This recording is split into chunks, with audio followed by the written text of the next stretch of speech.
If you get, I mean, I think I read that, like, a big chunk of ice, fell off one of the ice, what do you call them? Caps. Ice caps. Something like that, I think they said it's the size of the Empire State Building or something. Right. It snapped off and went into the water, and it's melted. And they said, oh, it's bad news, you know, that something that size is melting. But the way I look at it, if something that size falls into the water, it's like a big ice cube, and it's gonna freeze it up again. You with me? Not really, Carl. Go on. Right, you get a giant ice cube, the size of the Empire State Building, stick it in the water, it's gonna make, it's gonna stick back on again, isn't it? Well, no, only if again. it freezes up again. Yeah, well, it will freeze up. The water's gonna get cold again, because you've just put a giant ice cube in the water. So when you put an ice cube in a drink, the drink doesn't freeze, does it? No, the because ice melts. if you put one the size of an Empire State Building in your glass of Jack Daniels, it's gonna make it freezing. It's not going in a glass of Jack Daniels, it's going in the ocean. I know, but you see, I'm using my fables, imaginary world. Use your brain instead! This is a bit of a bigger issue. We're always making more and more stuff, right, in the world. You know, big buildings, big planes, big boats and that. Will we ever get to a point where all this is too heavy for the world to handle? Right, what error has he made there, Steve? What physical, scientific error has he made there with that question? I can't begin to explain it. Carl, we're not getting the rocks from other planets. It's already here. It's like having a big pile of books in a room and then moving them over to the other side of the room and build a thing going, oh, can the room take it? I'm building a lot of things out of these books. What about plastic? Where's that come from? Other chemicals that existed on the planet. Yeah. Do you see the point? Hang on a minute, though. What about a little tree? You plant that as an acorn, it grows, Rick. That's bigger, that's more stuff. Yeah. Don't listen to him, Carl. He's patronising you. What about acorns and that, though? Right, they grow from minerals and proteins already in our atmosphere or in our, the mass of Earth. What about a cat, Carl? Right, you get it, it's a very tiny kitten, but it grows up and it's bigger. Carl, he's doing it on purpose. Elephants? They're very small to begin with, but they get bigger and bigger and bigger, and so they get heavier and heavier. Mind you, dinosaurs have gone. You know, but you... but you know, These are milestones in human evolution. The opposable, the forward-facing eyes, the upright. These are massive things in taking us out of the animal kingdom. And one day, Carl, you'll walk upright. But what do you mean about eyes facing forward? You mean before we got here, there was people whose eyes were looking in their head? I don't understand. Is that what you mean? No, because when we got sort of binocular vision. Do you know Anne Frank? That's all I know about Anne is. There's no point pretending here. Anne! That I know stuff. Yeah. Right, Well, tell us everything you know about Anne Frank. She was in a cupboard. Yeah, what else? If she didn't do that, I wouldn't know about her, seriously. That's all I know about her. Yeah. So what did she do? But how do you think we know about her? We know about her cupboard because of her book, don't we? But hang on, what, in the bigger scheme of things, why was she in a cupboard? I don't know. Right. I honestly don't know. You don't know anything else about Anne Frank beyond the fact that, to quote you, she was in a cupboard. Well, what's she done then? You tell me, why should I know more about her? Firstly, I don't think she was in a cupboard. She wasn't in a cupboard. She was in an attic. Alright. Yeah. So what was she doing? She was hiding from the Nazis. She was hiding from the Nazis. But isn't that the first place they'd look? Sort of... work from the top down. Carl, they weren't specifically looking for Anne Frank. They weren't going, where is she? Where's Franker? If she gets that book out, we are in the deep shit. We've got to stop the book. And then we went and had a look at the volcanoes and that. They've got 36 of them to look at. How many did you look at before you realised that pretty much, you've seen one volcano, you've seen them all? Probably about 6 or 7. Really? Yeah. And then when you got to the 8th, you thought, no, I know what this is going to be, Suzanne. This is going to be like a mountain with a hole in the top. Yeah. Really? But it happened years ago as well. It's like, just keep a couple, fill the rest in, tidy it up. Fill the rest in! Yeah, no, Well, getting some builders. No, seriously though. Okay, 4 million tons of concrete, please. They're an absolute death trap. Yeah, what do you mean fill them in? Do you know what a volcano is? Just a hole, isn't it? That's happened. Well, it's more than the happened back hole. It's in- more a portal to the magma in the centre of the Earth. Back in 1730 it happened, and they still haven't sorted it out. Well, when you say it happened, volcanoes were made a lot longer ago than 1730. No, but the one that did Lanzarote, Right. sort it out. What would you suggest? How tied can it they up. fill it in? It's joined. It's all joined. No, but what I'm and saying the, is, it was the a- big it was- plates of the Earth are all joined. It All was the a disaster, magma's wasn't it? joined.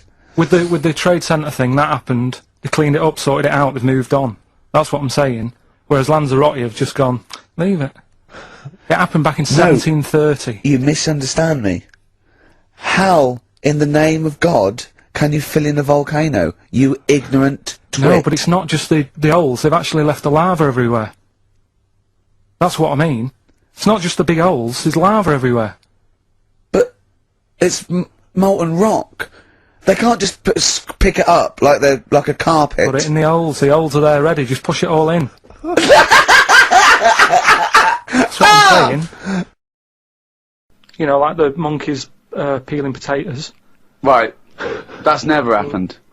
They go and put nuts in the salt water to salt the nut. Whatever. How does that get to peeling potatoes? But- Because in your head, they were working in a canteen. Making chips. Yeah, definitely, yeah. It doesn't matter what the food is, I'm just saying how they know how to sort of prepare I that love the food. fact that you don't care what the fact is. When you're discussing facts, that's all that matters. Otherwise, on Mastermind, they just go, who wrote Much Ado About Nothing? Dickens? Yeah, close enough, whatever, someone did. The fact is what matters. Yeah, but with that question, that's got a straightforward answer. What I'm telling you is the way that animals work. If it's a potato or a nut, it's a foodage.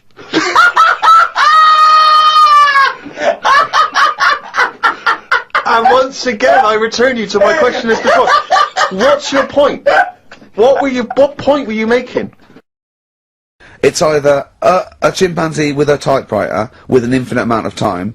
He would eventually, by definition, mathematically, type everything ever possible. Okay, or it's an infinite amount of chimps with typewriters, and one of them will type it first time. But already that's sort of...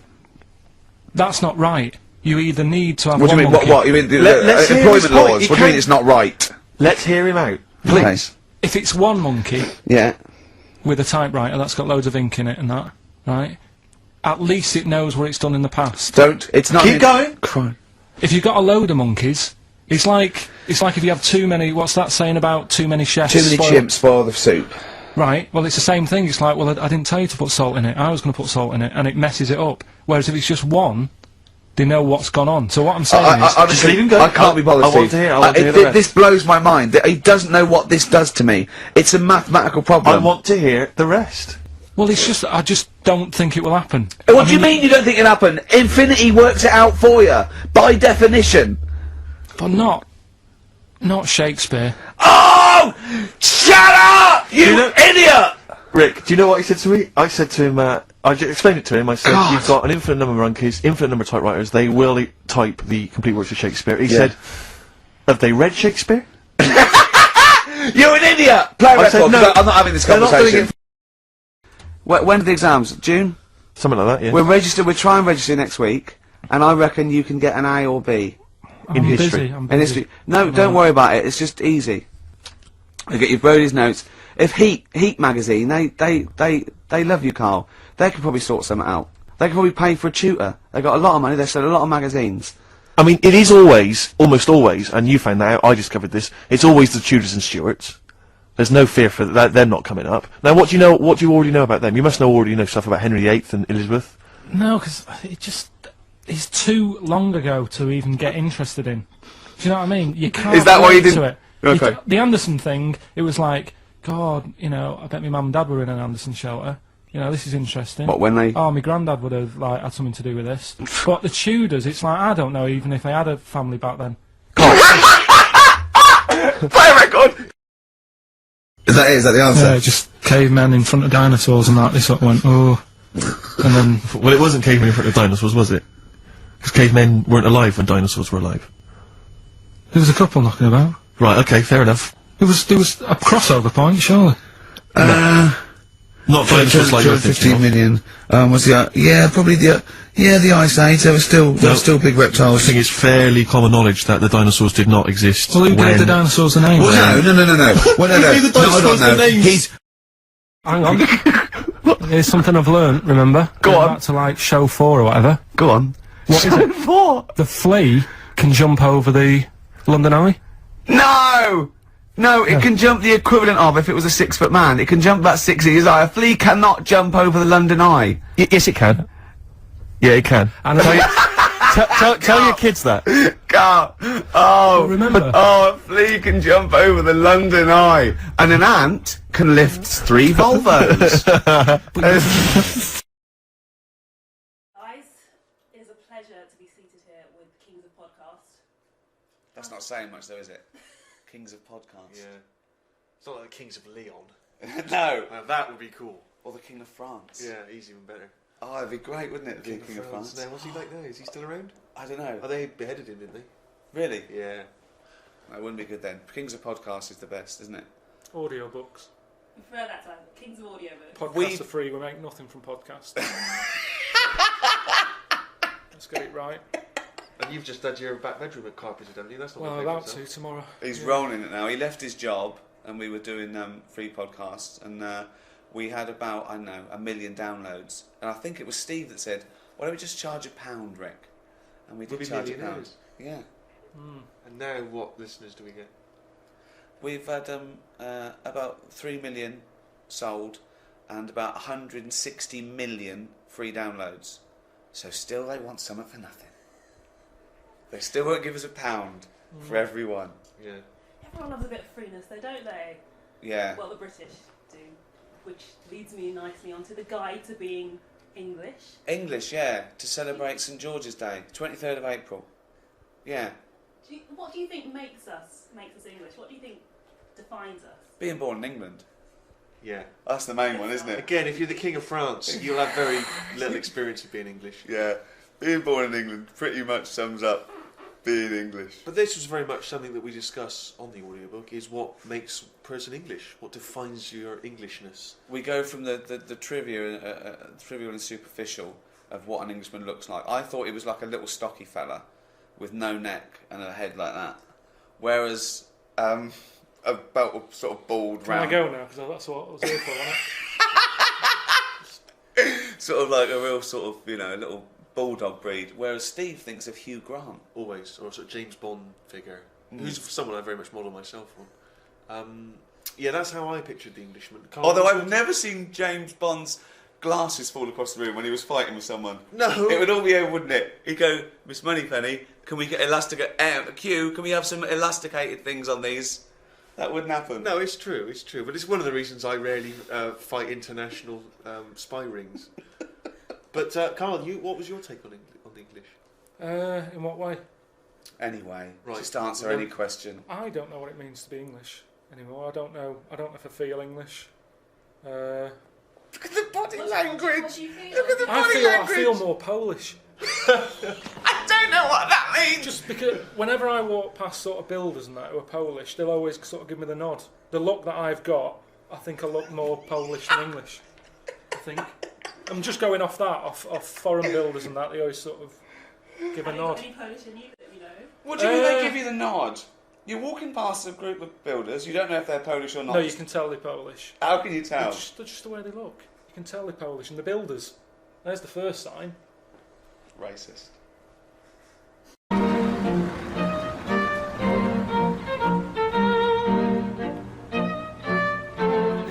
Excuse me. I'm here to pick up a dwarf. Oh, yeah. Drunk and disorderly and riding a children's tricycle down a dual carriageway. Right. They get press charges. No, if you're happy to take him into your custody. Yeah, okay. Whatever. Wait a second. That's what I mean. As soon as they even think they're in a film, they're going to get wasted.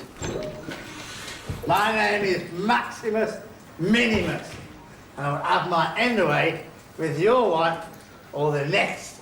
We had to confiscate his sword. I've got my own sword, my bog sword. Ha! Whoa!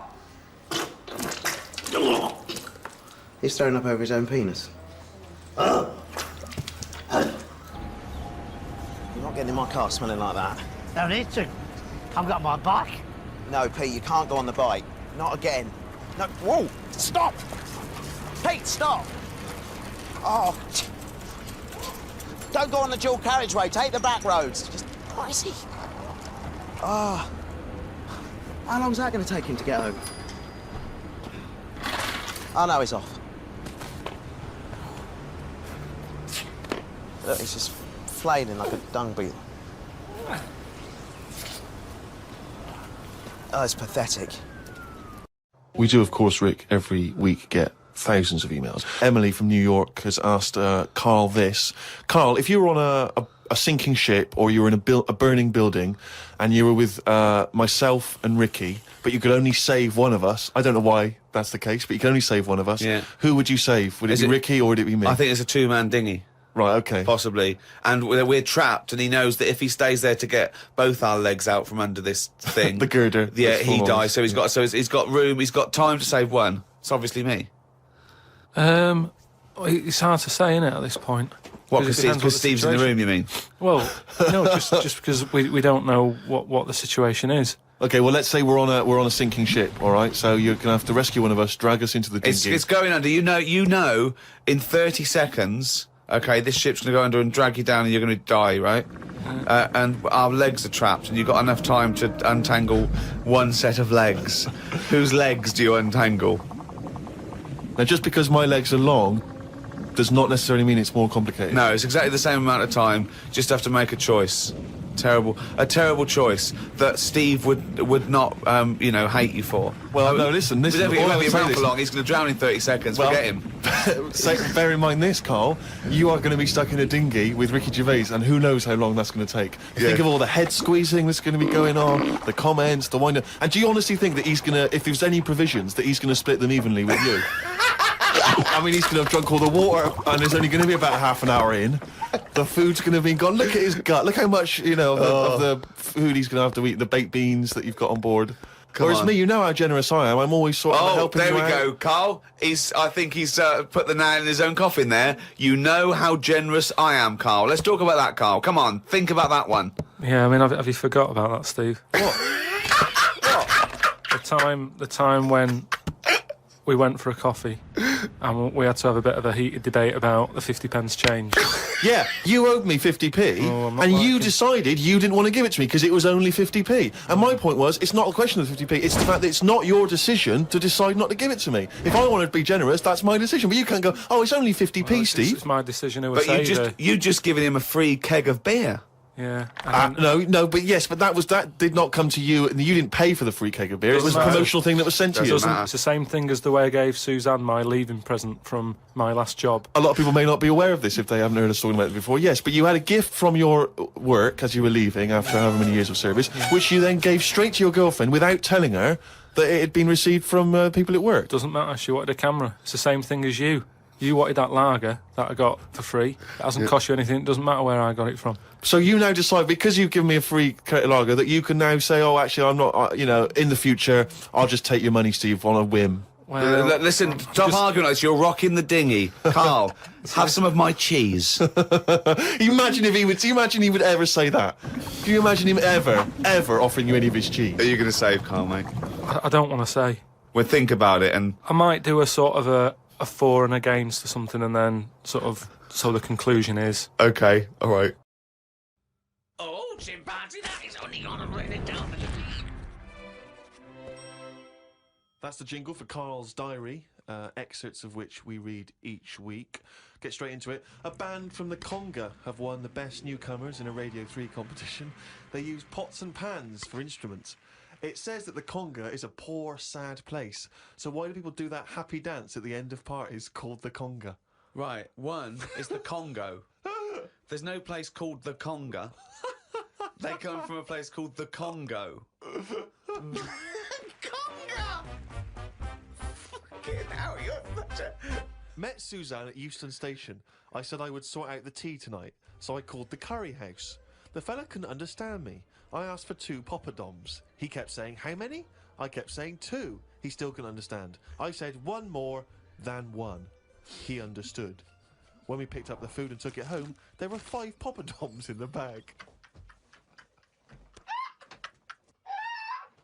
Oh, God! Oh, God. There is a restaurant somewhere that sells knobs to eat. No, there's not. There is. No, there's not. No, there is. It says that women can't eat too many of them, and if you want a seal's knob for dinner, you have to book in advance. Right, it's gobbledygook.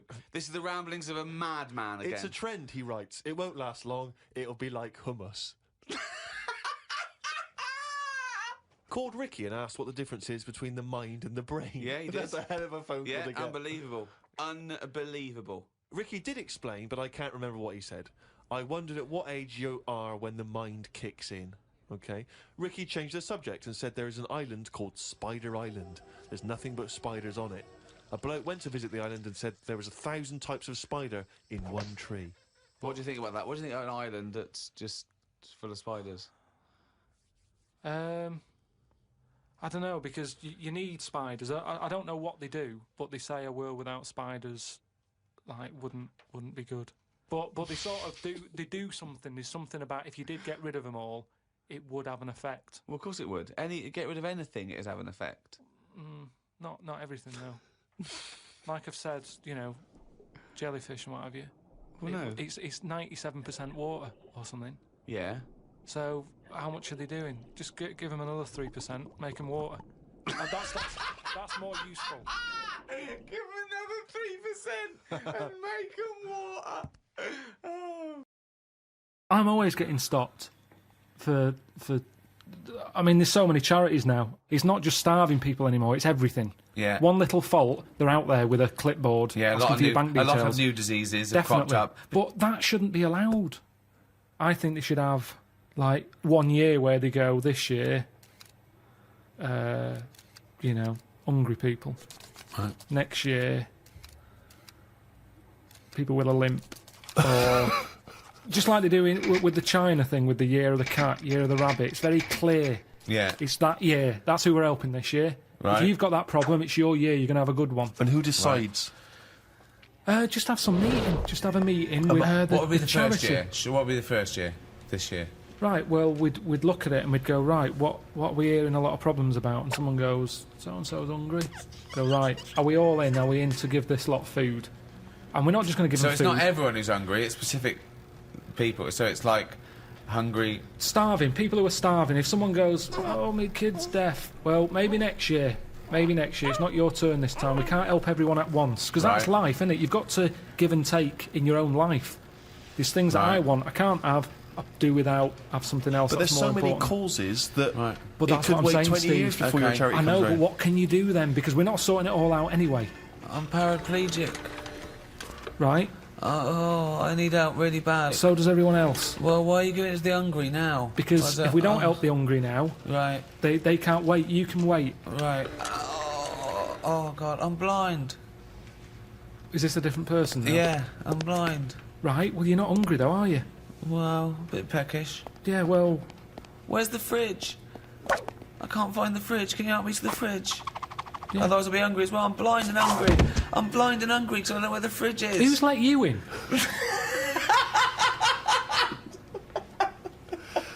But Carl, this is just a some chaotic order. idea. It's It's chaotic because people who are hungry, there's always going to be people who are hungry. Yeah, but I sort the problem out. How do you sort it out? Because I'll go, right, not only are we just giving you food, right, we're giving you some seeds. We're giving you a pan. What, you think they haven't thought of that? Let me hear the theory, please. Right. Sort it out. Don't just give food. That's going to run out. Right. Give them a proper... You see, the problem is, there's companies who jump on the back of all... Do you know when I was in the jungle? When I was in the jungle, right? On that travel thing. Yeah. I was in that tribe, right? Now, some company had given that tribe a laptop because it makes them look good. They can send out a press release. Well done to so-and-so computers. Right. They supplied the tribe in, you know, out of Amazon with a computer. I saw it. They were using it as a breadboard because they don't know what it is. They've got no electric. It's useless to them. Right. And that's what charity does. Right. Companies use it to make them look good. When I was there and I really needed to go to the toilet, I was thinking, tribe, I wonder what their toilet facilities are like, right? thinking it might be better than just doing it in a hole. Surely they've built a toilet. They're not stupid people. They kill animals. They know what they're doing. They know how to cook. Surely they've built some sort of unit. Turns out they don't. They still do it in a hole. But some company had been there, some plumbing firm, and given them a toilet, right? The bloke who, the producer who was out there, he said, "Oh, you'll be happy. There's a toilet round the back there." I'm thinking, "Oh, brilliant." I go round there. It is a toilet, but it's not plumbed in. Sure. So it's just a vase with shit in it. It doesn't work, and this is what we need to do. We need to get out there and say, this is how it works. Educate them. Okay, so let's do this then. So I'm a starving African. Hello, Carl. Have you got any food? Got any food? Got any sandwiches? Well, I starving. have, but if I give you my sandwich, there's someone else behind you, and they'll all come out. So what are you going to do then? What are you going to do? I'm going to help you. How? What are you going to do? I'm gonna make you think about how to make food. Oh, okay, right. Have you ever grown anything before? No. Right, well, here's some seeds for potatoes. Brilliant. Oh, thanks, Carl. See you later. Do I just put them in the ground, yeah? Put them in the ground and water them. Oh, there's no water, you dopey cunt.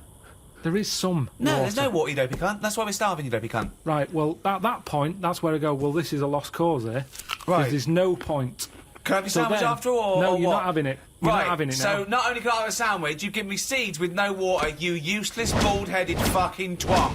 Right, but all I've done there is made the mistake of the computer firm who's given a laptop to a tribe. Right. It's useless. Right. But there's got to be another way around this. Go on, then. Either move. Right. Because every year they're going to be queuing up saying, I'm hungry, give me a sandwich.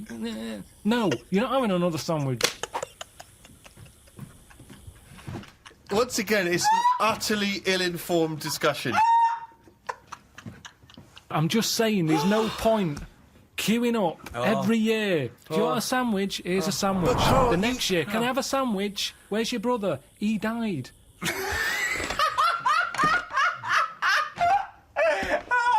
It's not sorting anything, it's buying him an extra day, an extra month or something. But It's Carl, pointless. the point is, like Ricky's just flagged up, is that some of these countries, the conditions... He died! The conditions are not there to just be able to plant potato seeds.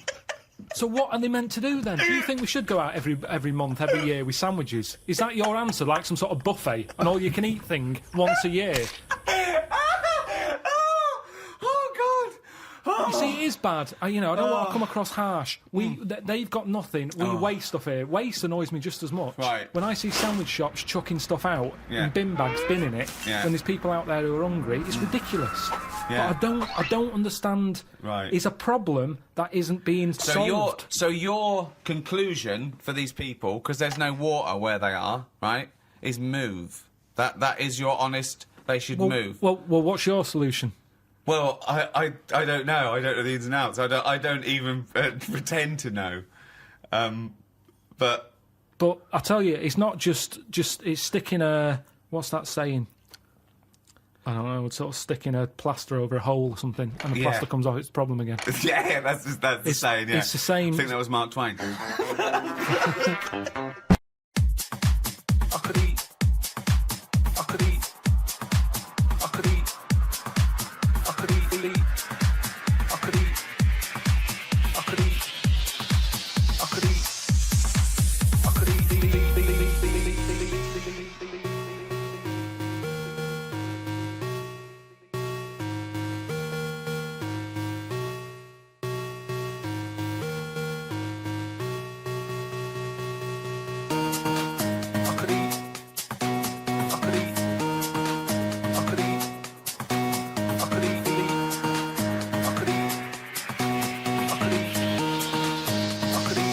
I could eat a knob at night.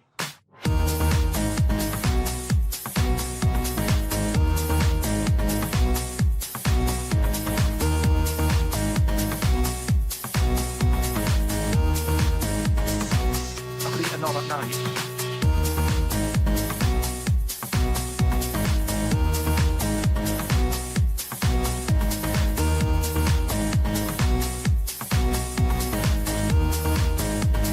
I could eat a knob at night.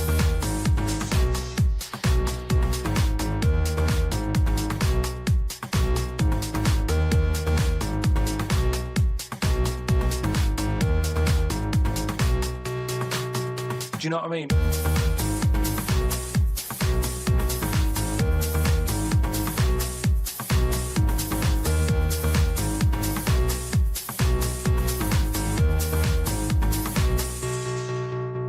just, I mean, I watch it, I like those little trial bits, right? Yeah. But what I don't think people realise is, right, it is hard eating a little kangaroo knob. Right? Really? How do you know? No, it's just, you know, you think about it and you go, oh, I couldn't do that, right? But what they never mention on the TV programme, which I think takes it to the next level, right? They're eating that at like 7:30 in the morning. Sure. Right. Which is worse, innit? Do you know what I mean? If I was there and Dex said, right, Carl, eat the knob, I'd go, hang on a minute, gives a few hours, let me get some rice and that on my belly, and just sort of fill me up a little bit more. I'll pop back at about 6:30 this evening. Right. I'll be ready. And I'd be happier then. It's just that thing of, you know, you don't want to eat animal genitals on and then do something. So what are you saying? I'm saying like I could eat a knob at night, but Just cut that out. We'll loop that.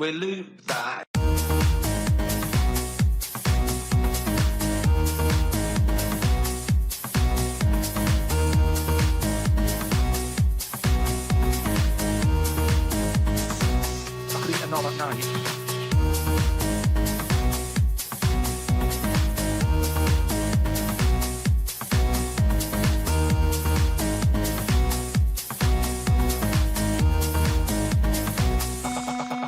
I could eat a knob at night.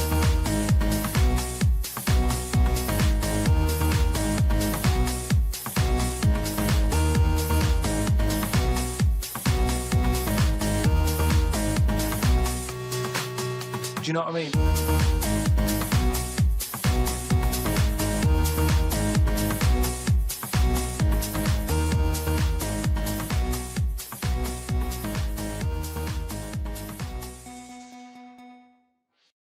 Welcome to the 67th Annual Golden Globe Awards.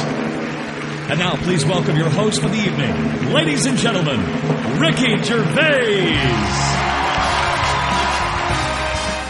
I want to do a proper job this time. I don't think I went far enough. Obviously not, because they invited me back. So I'm going to do it again, do a proper job, and I guarantee they will not invite me back.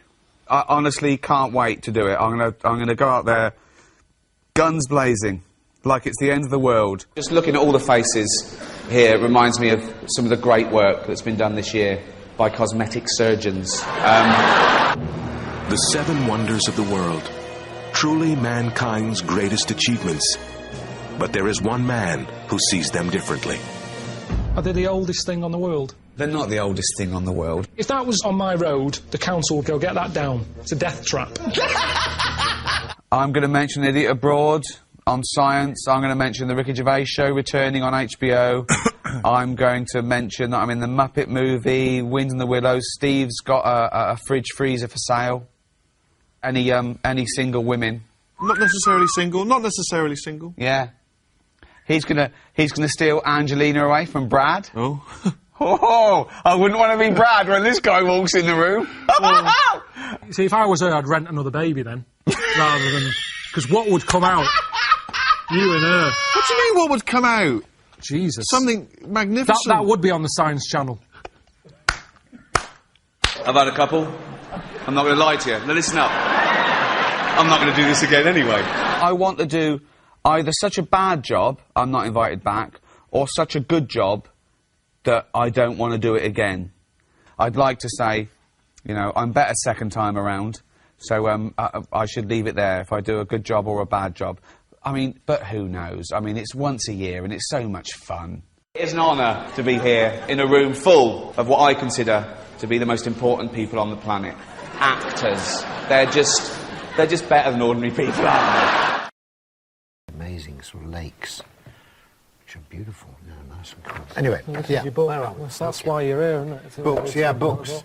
You got a book? I've got a book out. What does your book feel like? I feel That's like nice. Oh, God. quite weighty, isn't A it? rude cover, isn't it? Yeah, I look all right though, for my age. And what did your partner or wife think of that? She just... Is that glamorous?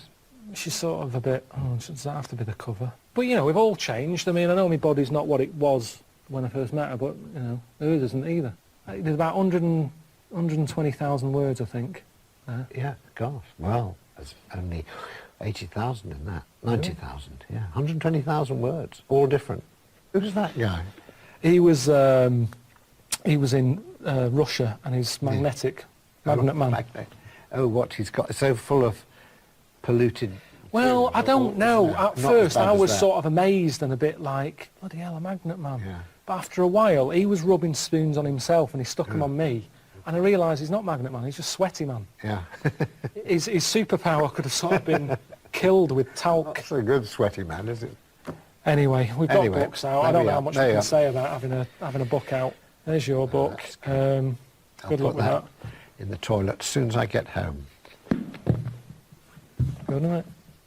I went to Brazil because I thought it felt to me like it was somewhere that didn't really exist. You know, it's a kind of fantasy world. I kind of thought of that. Is it a real place, or is it just a state of mind where it's the sun's always shining and people are always on the beach Yeah. and everyone's eternally happy?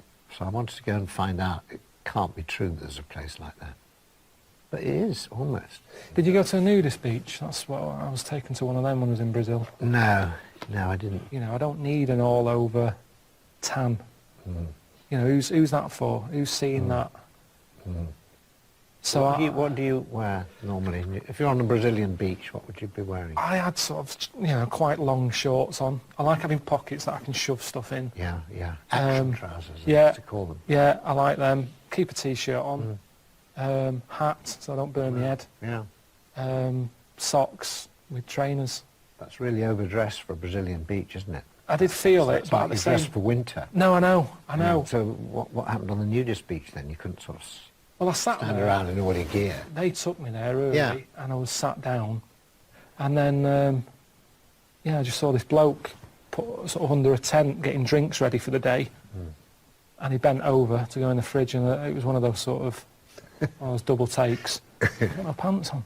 Yeah. Sometimes you're thinking, what are you thinking? Why are you showing that off? I mean, I don't like my body. You know, if I look at it, if I get a glimpse of it in a shower, or I had to have a medical check, and I told him I had a bad back, and in the end, he sort of said, drop your trousers. So I did, and he went, no, your underpants as well. Yeah. And I hadn't had that. Bad back. For a bad back, yeah. Yeah, exactly.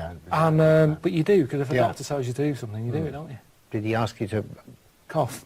cough? He And did held your that. balls? Yeah, he did. Yeah, he did that, and then he just Someone put you- back up. But the thing is, I was stood in front of a mirror, and I saw a glimpse of me, stood there with my trousers around my ankles, and it was something that I just thought, that's horrible. That it's a horrible sight, and you should keep covered up. There's nothing that I thought I wish I could show this off more. The thing is, Carl, that you never seem to really be enjoying yourself when you're out there. I don't know. At the end of the day, I lie there, lie there, wherever I am, and the amount of times I'm lying somewhere, like a hole somewhere or a tent, just thinking, what am I doing? Loads of times. Yeah. Why am I doing this? Nearly 40. I should just get a normal job. I'm nearly 70. I still write down, why am I doing this? Why do you do it? Why do I do it? Good question. Gets me out of the house. Yeah, but you see, I like being in the house. That's when I'm most happy. Pottering about, painting a door. I was cleaning tiles yesterday. Were you? Floor tiles. You're happy? Sat there with Sif. Yeah. Just sort of like, it's like Buddhism, just Zen. Yeah, because what I like about travelling, I don't know whether you have this quite the same, is that it is a bit, it's an adventure in another world. I quite like that. I kind of surrender to it because I want it to be different. I enjoy the difference. I mean, do you like, when you were growing up or whatever, I mean, you read books about foreign places, do you? No, you didn't go into all that, because I like geography at school. Did you like geography? No. You see, it wasn't. I went to a rubbish school, so it was kind of, I think the geography teacher was a PE teacher, and it was, you know, we didn't get taught anything really. The first place I went abroad was Ibiza, when I was 22. It's not quite abroad, really, is it? Or did you savour the lovely sort of foreign countryside and Spanish culture? No, it was a mate who knew someone who had a sort of a villa there. And it was horrible. And the problem was he rented it out to anyone, and we got there and the toilet was full and had like a hard crust because of the hot weather. And the first day was spent sort of chipping away at that. So that was my first experience of this exotic travel. sort of chipping away at the hard layer, you know, getting through to the softer stuff before you could actually flush it. So it's not, for me, it wasn't not a like, good oh, introduction. where have I been? You know, I should do more of this. The most sort of memorable bit of travelling I ever did was when I was on the Down. The Soundman particularly didn't really like any foreign food. And as soon as we got on the boat, they said, we'll do a curry, we'll include you in it, we should have some curry. And he said, no, we've got our food. And he gets this great clunky tin of Sainsbury's tuna out. And so he opens it, and it slides out, this kind of wobbly, gelatinous mass, boom. And you just know what you want to eat. You want the curry, whatever's in it. Yeah, I suppose really so. Want that You thing don't want there. to eat something that's been sat in a tin. Would you have eaten the Sainsbury's tuna? Probably. Yeah, you can still travel and pick up quite a lot of seeing the world without having to eat Without the eating? food. Without eating their food. I don't see how you can do that. I think food is so important to get to know, get the feel of how people live. You know, I mean, No, but go you can to Japan see and it. not have sushi or sashimi, or go to China and But I did go to Japan and I saw, have you seen the little, I think they're called bento boxes? Oh yeah, yeah. And they're about that big Yeah. and they look brilliant. Yeah. I mean, the presentation is amazing. They're like a little box of sort of Thornton chocolates. The way they look, you're going, oh, that looks Yeah, brilliant. yeah. But instead of sort of a coffee cream, you open it, it's sort of fish arse with a squid bollock shoved in. And you think that, as nice as that looks, it's still a squid bollock.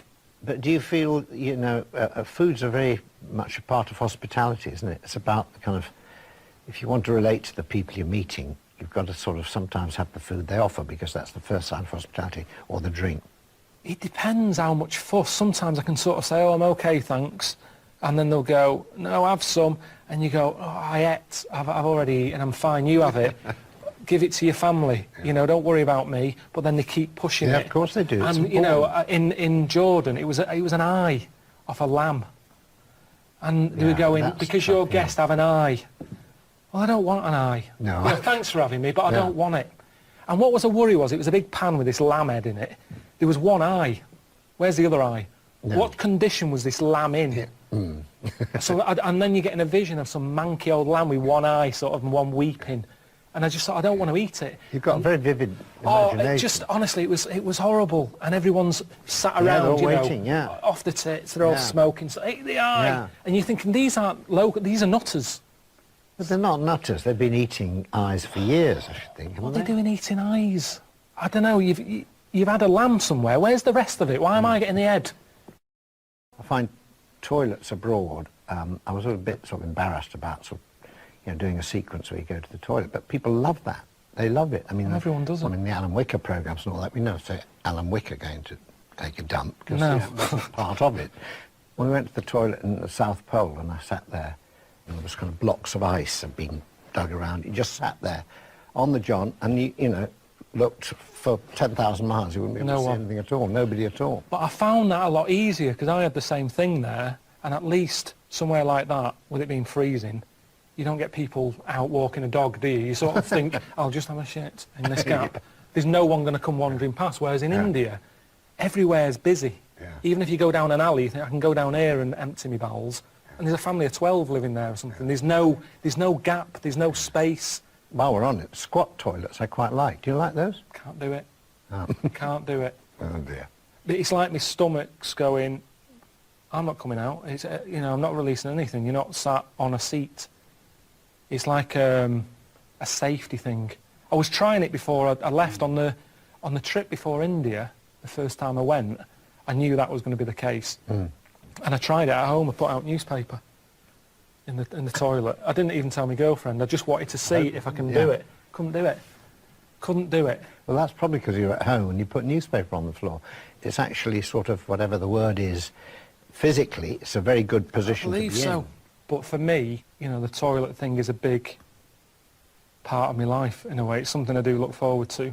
If the day ever came that I had to have a bag, I think it's almost like that moment's been taken away from me. That just me in a little room, door shut. Yeah. It's me time. I always said that. It's a chance just to get away from everyone. Yeah. And people leave me alone when I'm in there. It's Usually, I hope so. Yeah. Yeah, but well, you'd be surprised. The publishers can't. Well, I'll ring you up the when you're on problem the is toilet. now- You don't have your mobile with you or not? I do, yeah. Do you now? God. Well, that's the closest I get to multitasking, that. Now. Oh, chimpanzee that! Monkey news, earlier than usual. I'll have to save this link now. Monkey news. We've done a lot of stuff, right, on monkeys, and most of it has been bollocks. No, has been like happy stories. Oh, is this it's not. Is this going to be like our tune? Our monkey tune. Simon Bates, and welcome to our monkey tune.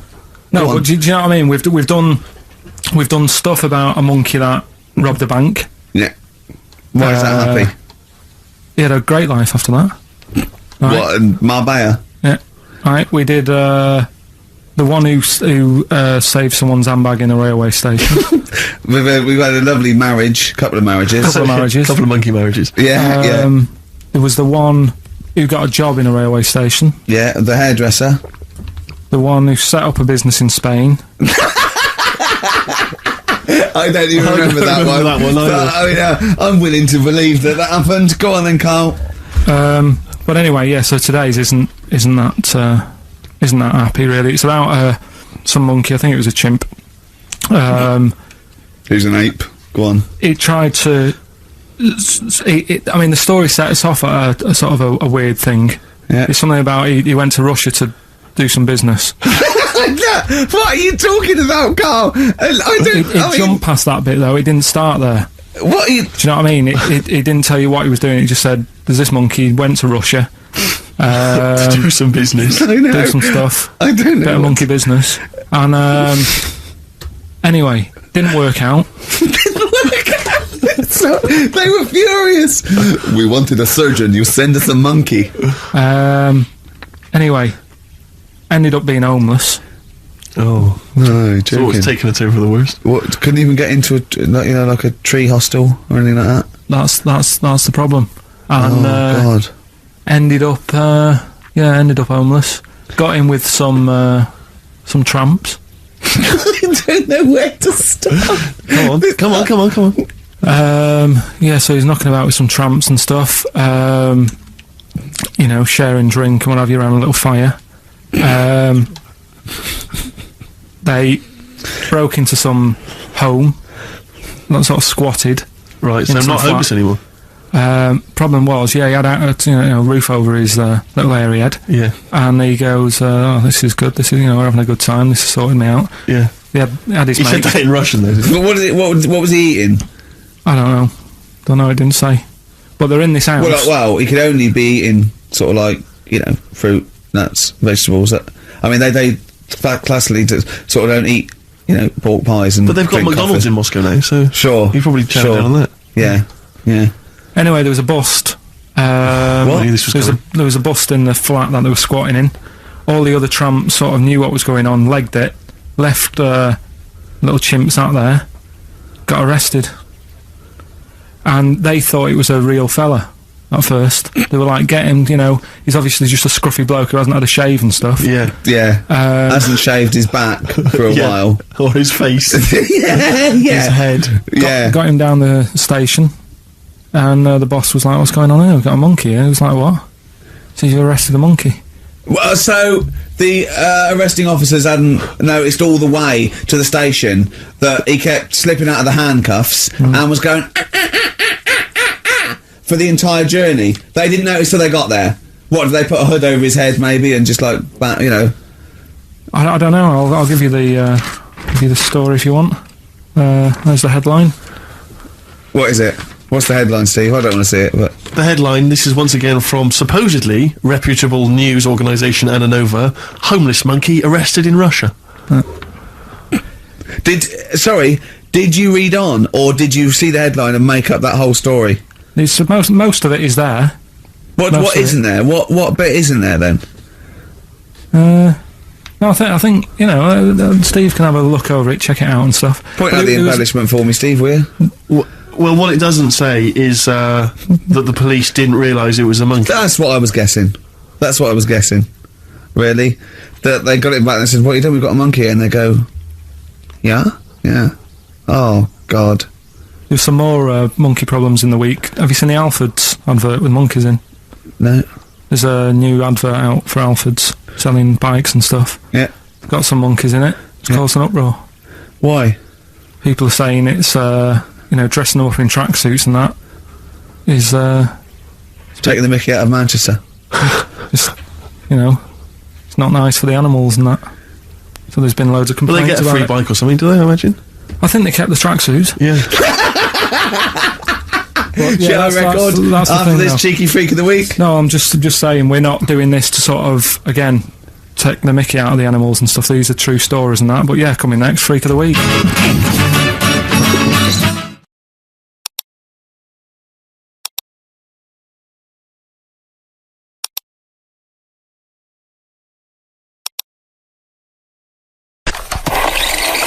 Got some post delivered to me today. It was... Oh, this is This great. makes it in the diary. Got some post delivered to me today. It was addressed to Mr. Dilkington.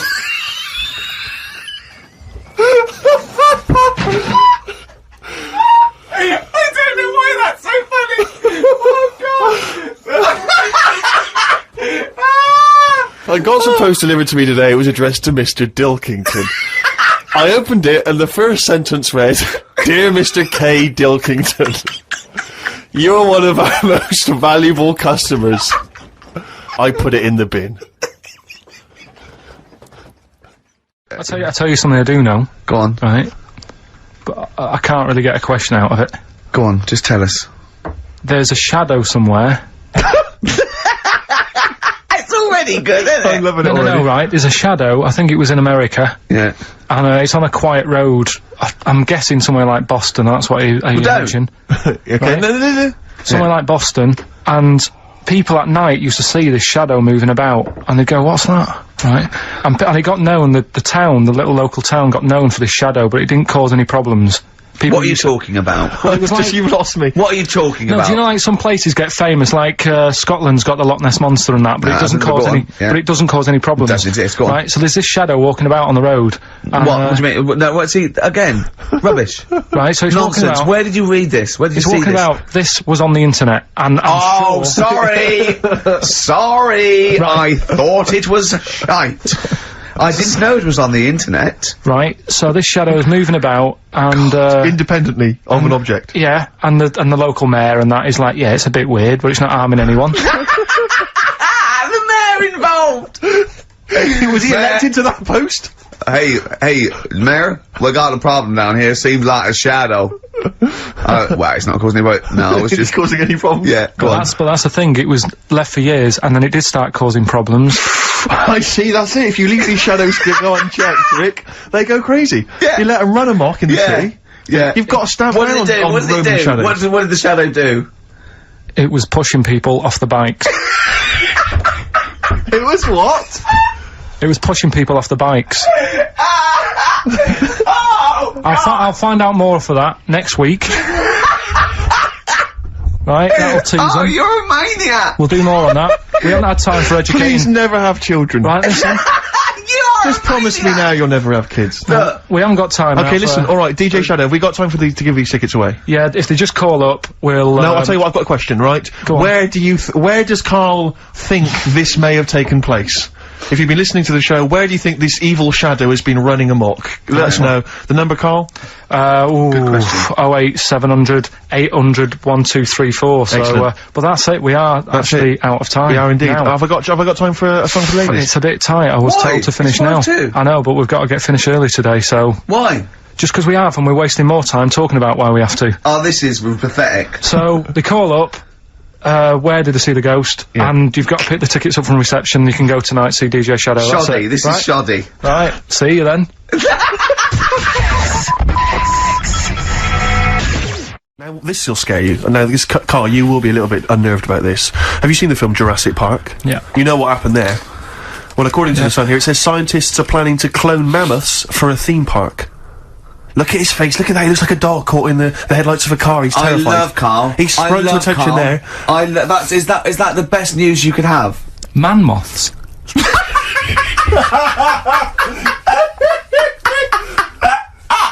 Right. Yeah, man moths. I Man love moths. the fact that that's why he was so excited that they've bred a man moth. What is this? Yeah, it's a human being that hides in your wardrobe and eats an entire jacket in a day. Yeah. What do you mean, man moths? Mammoths. Mammoth, the big hairy Have you heard cow of a from the mammoth? Ice Age. I mean, elephant. You're not so excited about that, then? You can take or leave bringing back mammoths to life, but a man moth... A man moth is a different matter. Oh. If we'd have never brought that up, he'd have gone and told someone now, you know, they've bred an half man, half moth. This is what we That's how mean. things start. This is what we mean when you hear these ghost Are you stories. slightly deaf? Is that it? When you hear these stories, you're slightly deaf, and his head was in the basket, and he went, count how many times I blink. Is it, Carl, is English your first language? Are you actually foreign? Is that the thing? Yeah. Should we speak when we say slower? foreign, we mean not of this planet. Yeah. Should we speak slower? Would that be a help to you? No, go on. Next What do you one. make of Do that? you think that's good? The Would you think idea that's of good to bringing bring back mammoths? prehistoric animals. These giant elephants. They're slow, aren't they? It's not as if they're going to like get out and run fast and they can't capture them. They'd probably be a fence, to be honest, Carl. They'd probably be a fence. No, but I'm saying, but you're asking it as if like, oh, it could all go wrong, but it couldn't, could it? Well, Really? but the point was about Jurassic Park is they thought it wouldn't go wrong, and they thought they had it all under Yeah, but control. that was and Have you learned dinosaurs. nothing from Jurassic Park, Carl? Dinosaurs would say, oh, think about it before you do it. But with a hairy elephant, it's not going to... Not a concern for you. Would you go along to see him? Would you be interested in that? If it was in the area. He's great, isn't he? I'd love a queue, Nothing right? impresses No, him. but what I'd like to do is Carl sitting like Yoda in a little cave, and I'd just like to see people like Tony Blair and, you know, Stephen Hawking in a queue, and they go and say, Carl, got a bit of a problem, And thinking of cloning a man and a moth. Yeah. Problem? Not an issue. No, if I'm in the area, I might cruise around and have a look at it. Otherwise, just don't send it near my clothes. Oh, that's fantastic. So it's just for a second. As the words "man moth" came into your head, how excited were you? I mean, were you both terrified and excited? For the moment when you thought that they'd cloned a man and a moth. I pictured, what kind of face did he have? Did he have the moth's head, or was it a man's head? just a little man head. Right, what was his face? What did it look like? He just was like a bit shocked. Perplexed, yeah. Yeah, so it was like he'd been grafted onto the body of a moth without his consent. And when he was asleep, he'd woken up. he just went in to have a goiter removed, and they said, "We've He replaced woke your up with goiter with the body of a giant moth." Yeah. Is that all right, Mr. Jenkins? So he had the head of a little. Was it a little boy or a man? little man, Right. Okay. and he's just bumping into a lamp. Just bumping into a. For some reason, they want one of us to do an impression of Leslie Phillips. Can't do it. I can't. Doesn't he say ding dong? And hello and all that. That's not bad. But I want Carl to do it though. Yeah. Go on, Carl. Go on. Hello, Well done. Say ding dong. ding dong. Nice. Yeah. Do you do any other impressions? No. Go. Think of any. Hello. Do that. Hello. Yeah. You look like a ventriloquist dummy. Hello. Brilliant. Oh, Carl. Do my name is Bond, James Bond, as though it were Sean My name's Connery. Bond. James Bond. Do that. Go on. My name's Bond. No, do it as though you were doing an impression. Sean. So I'm trying to be Scottish. Well, yeah. Well, yeah, sort of. Perhaps a bit more specific than that. Sean Connery. My name's Bond. Keep going. My name's Bond, James Bond. Like Jimmy Stewart. It's not like this. This is the best fun. It's like having your very own Fisher Price toy for 2 hours a week. It's great. Do Roger Moore. Do that. Roger Moore. Phyllis Pierce, Percy Sugden. I'm licensed to kill. Anyway, she just said. No, this is a great game. No, that's enough of that. We'll come back to this another time. Yeah, anything you want Carl to do. Right. The little cheek of the freak that we've gone for anyway. The what? The little freak of the week. Cheeky freak of the week. We've gone for this Siamese lad. Okay. Right. Happened back in. You can't have a Siamese lad, can you? Alright, yeah. This Siamese twins. Happened back in 1693. Oh, he's got a date. Blimey, that's the first time ever. Yeah. And all it was, he was doing all right for himself. He used to go on like those circus things he used to do. They're two people you're talking about, Carl. So we're going to him. All right then. All right. They did this circus show, right? Yeah. And everything's going well. They're selling out the tents and stuff. People coming to see them. Yeah. He was doing alright for himself. Yeah. Right? Sorry, before I said that, did you think a Siamese twin was a man with two heads? Well, it can be, can't it? It depends. There's two people, they're conjoined. No, but it depends, doesn't it? The one that I shown you in that book that time was a fellow with two heads. No, it wasn't. That was a stupid picture in one of your stupid books, that he had a growth that looked a little bit like it had a face on it. It wasn't a man with two heads. You're the same sort of people who send potato chips to restaurants and say, doesn't it look like Norman Cook? Yeah. It's not two heads. We'll bin this feature. No! No, it's just... They're two people. They're two people. Conjoined twins. Yeah. Right, so these... It's just that they just happen to have a similar taste in clothes. Okay. Anyway, so they were doing alright, and it all went wrong when he crossed the road, got run over. The lad with two heads got run over. That's it. What? How is that Cheeky Freak of the Week? Just because it got my interest, and I kind of thought, why didn't he just look both ways?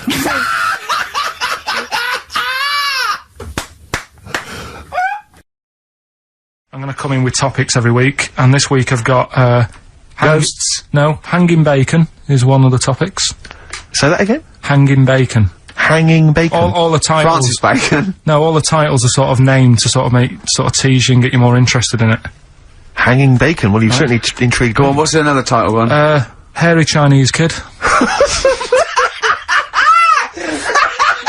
I'm gonna go for that one. If there was a university degree with that title... Yeah, no, I'm gonna go for Hairy Chinese Kid, I think. The final one, Alien Gives Man a Beard.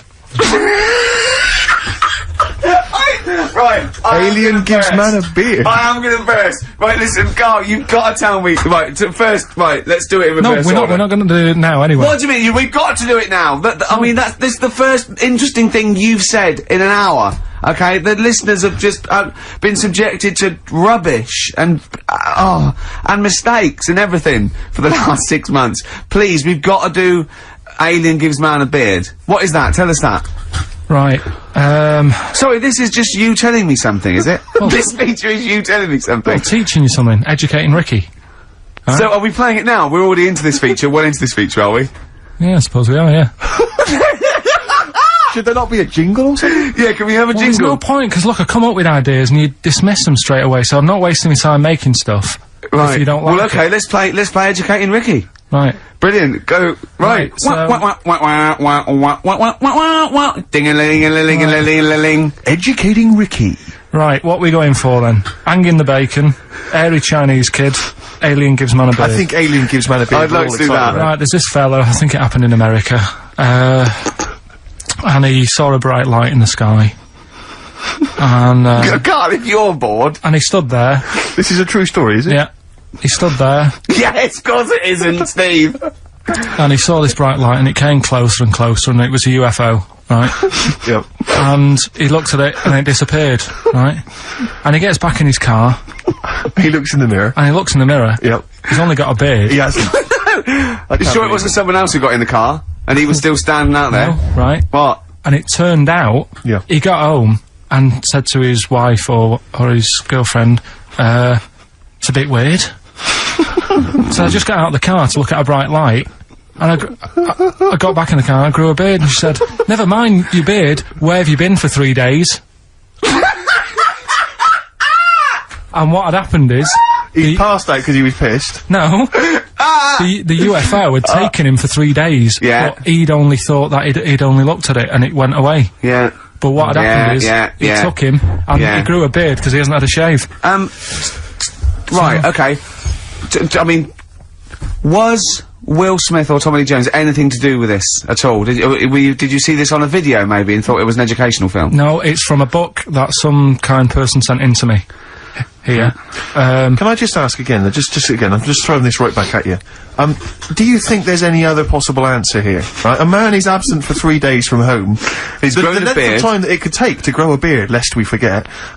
What if he hadn't actually seen a bright light in the sky? What if he was lying? What if he was lying? He'd got knocked unconscious, he'd had a car crash. Just lying. No, just lying. Or he was just lying. Yeah, he'd been on a bender, getting pissed for 3 days and that with was his his mates. excuse to his wife. And they went, Dennis, what are you gonna tell your wife? Well, wait a minute. Wait a minute.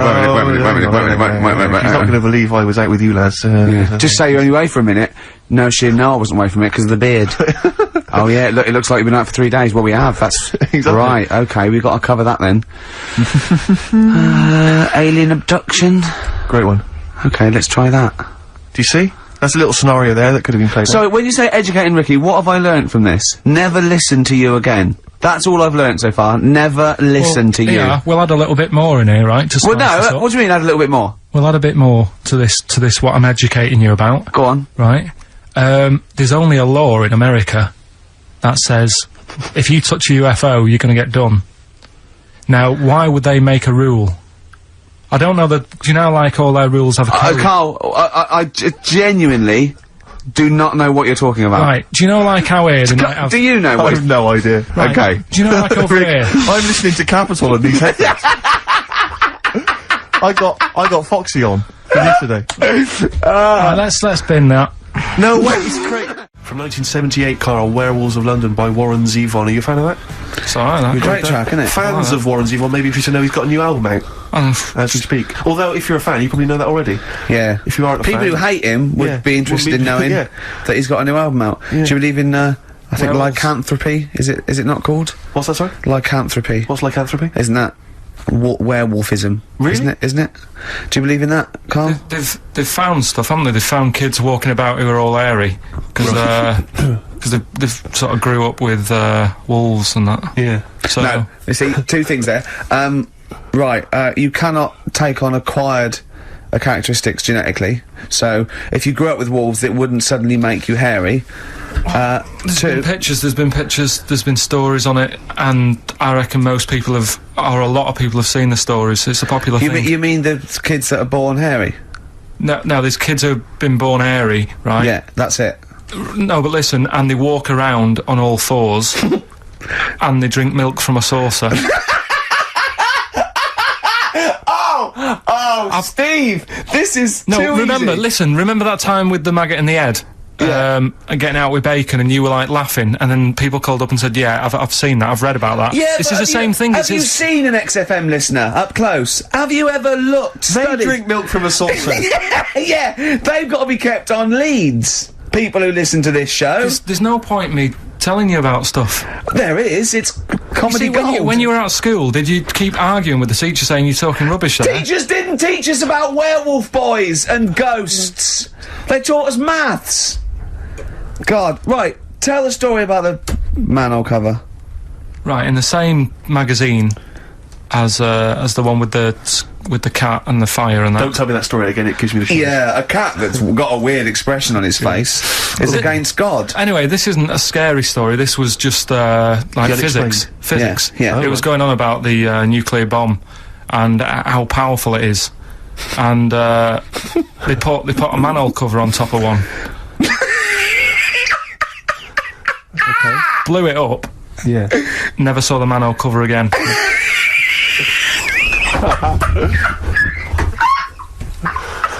Man alive, Carl.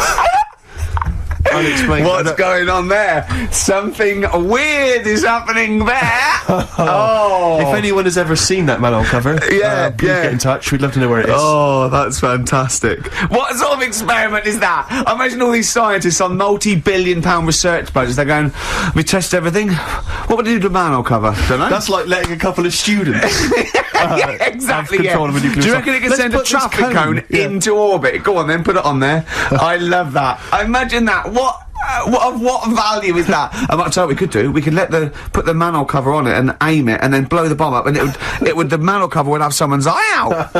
Fire it. See if you can fire manhole covers off the nuclear bomb. I love it. Try bangers to a bomb. See if it's louder. Oh God. Nirvana. Man Who Sold the World. Carl's all confused because it didn't tell you it was ended, did it? What is that then? Is that a sort of glitch in the computer? Just applause, isn't it? I Careful, can't they hear might it. start swearing, you know what they're like.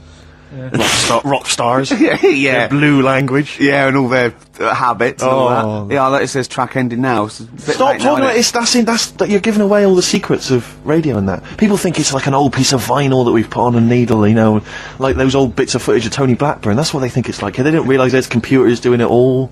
Yeah. Rick, you're showing them behind the curtain. Never do that. I won't. Never do that, mate. In the week, I called Karl up. I said, "How are you, mate?" He went, "Not too bad." Now, as you know, his girlfriend's been away for ages, hasn't she? Covering the World Cup, the African Nations Cup. She's a sports journalist. Well, yeah. All right. Okay. I love the fact you're thinking, what does that mean? Like, well, she's not much of a journalist, Rick, to be honest. I've read some of her stuff. No, but she's not on air. She does stuff, you know. Yeah. Behind the scenes. Yeah. Sure. A lot of journalists do. You always want to make clear that you're not going out with Kate Adie. That's what you want to make clear, isn't it?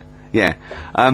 Now, so she'd seen none of the meteoric rise of Karl as a broadcaster. She's been away for the whole time a since you've sort of become a wit, Yeah. a cult figure, to be honest. And he hadn't told her this. So apparently he went home and she was sitting there looking a bit grumpy. He went, "All right." She went, "Yeah." She went, "Should we go out then?" She went, "I'm not sure I want to go out with an idiot." Right? Oh no! Yeah. Because, and she went, "Loch Ness Monster, won't you just think, of course the Loch Ness Monster lives in Loch Ness." And she was giving him a bit of a hard time, and she went, "That's why he said, "That's why I didn't tell her, I didn't tell her really." Same thing happened when I was at school and I had to play drums in Little Donkey. I didn't tell my parents, right? But my dad turned up anyway, and what happened? He, How old were you, Carl? Well, it was the school that I used to go to. Oh yeah. Like, Oh yeah. so You used to go to the school you used to go to? No, but what I mean Go is, on. I didn't go to secondary, did I? So I missed a lot of that. Sure. But primary, I liked. Oh, it was okay. all colouring in and stuff. Yep. And it was a Christmas play, and I managed to get a part in it. And Did you audition? got a part in it, and I should have been playing the drums to the one about Kings. We Three Kings. Yeah. Yeah. I was meant to be doing that, but Little Donkey came on, and it was one of the. What do you mean came on? That was like next up on you know the next song. Right. And it's one of them songs that you can't help sort of Tapping along to. Yeah. Do you know like if I was to go Yeah, you'd have to finish it with. yeah. Do you know that they actually send that into space? Do they? And What, hoping that aliens will respond with that? yeah. They do that because apparently it is one of them things that you can't help. What, even if you're an alien life form? Yeah. They know that, do they? But anyway. What, because they watch Star Trek or something? No. Knock knock. Yeah. No, seriously. Is it true, like, if we send out knock knock into space, yeah, they have to say Oggy, oggy, oggy. Oh, that is great. Seriously. Oh, hold on, what's something out there? What's a little green fella? That is great. Yeah. So anyway, That is Little Donkey is like one of them tunes that you can't. And I was there, and I had the drumstick, and I thought, oh god, The drumstick. I could feel myself. And anyway, just wanting to do it, yeah. I started going along and playing Little Donkey, which I wasn't meant to do, but it went down such a storm. What, were there people like parents and that dozing off, and then suddenly they heard your version of Little Donkey, they thought, wait a minute, now it's really picking up. What do you mean? I'm glad we paid £1.50 for this. What do you mean it went down such a storm? I'm going, hold on, was it like when People have Ringo... lighters in the air. It was like when Ringo joined the Beatles, now going, boo, Pete Best, but he went... Yeah, they and I went, whoa! Oh, No, God. but the teacher just said, oh, it went down really well, you can do that again tonight, Right. when you're in it again. But anyway, so my dad was there, And you hadn't told him about this performance, so no, he I just never turned did. up I off his never own did. back. I never took the letters home and stuff to, No. you know, show my mum and dad, because it just put me off. So, anyway, he turned up, don't know why, he must have heard from someone else's dad. Yeah. He turned up, and he swore about me, which... Did he? I don't... Could you Do you use think a word it's allowed that's... to be said? The word? Of course it is. Right. If you got a kid in the car or anything, you can turn it down now. Yeah. Right? But he said, there was a guy stood next to him with a camera, big video camera filming it, and he said, yeah, film it, but try and avoid getting the twat in the hat in the shot, because I had one of those porters, you know, the little round pork pie hats on. Right. This is so sad. What, was this a nativity play? It was about Jesus and stuff. Yeah, well, there was a porter there helping him with his bags. Of course there was, I forgot. I mean, Mary and What, Joseph, managing the they got stable? there. Yeah, because it was the whole, you know, because the inn was full. Yeah. But I think the porter doubled up with the inn and the stable. Right, that was nice. So of he, him. yeah, He'd carry bags over, yeah. Yeah, no, so yeah. You're right though. I don't know why I was wearing one of them, but I was. And And your father said that, and how did you know your father said that? Did you told hear me it? about it later. Oh, he told you about it later? Yeah, I was talking about stuff I'd done at school, and he said, "Oh God, remember that?" And I spoke to him the other day about it. Right. And yeah, Oh, God. shame. So that was the end of your sort of drumming career, really? Because it could have been, I mean, you know, the audience loved it the night before. Yeah. You could have, like, been, who knows, a whole new world for you. Yeah. Have you done any stuff? I've never drummed. I wish I had, man. But that is That's a movie story, but is that, and that's why you don't, and you don't tell, your mum and dad don't know you on the radio, do they they? think when they were down the other weekend, they had to come in here. I just said, "Oh, I'll just go in and press the buttons." Because they could listen on Sky Digital, couldn't they? They could do. But you wouldn't want that, would you? I don't want that. No. Play a record, and I want to talk to you again a little bit about this later. Yeah.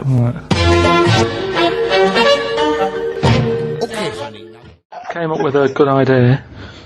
We'll be the judge of that. Well, I'll do it now. It's not a good idea. Okay. Okay. I'm sticking my neck out here. I think this isn't going to be a good idea. Okay. Thoughts? Well, I'm going to agree with you. I'm going to second that motion. Okay, let's see. Let's see if we're both right. See-through skin. High five, Rick! Okay, Monkey News? Do you want a bit? Yes, please. Play the jingle. This rash is weird. Oh, chimpanzee that! Monkey news. Right. They were filming a documentary, right, this telly company. Yeah. Doing a documentary. Who? Which one? Which one? Don't know. No, right, what was the documentary about? About monkeys. Yeah. Where was it? Where was it? Africa. Right, when was this? I haven't got a date. Okay. Recently, though, since the advent of television, obviously. Yeah. Actually, a bit of extra monkey news if you want it. Okay, always. Do you know the, Monkey news extra. Go on. Do you know the Halfords ads? Halfords ads? I don't think so, no. What happens? Halfords, they've you know, they sell nuts and bolts and stuff. Right. They were using monkeys in the ads. Okay. Yeah. And what happened? Don't they sell bikes, Halfords? Well, mainly. Bicycles and motorbike stuff and that.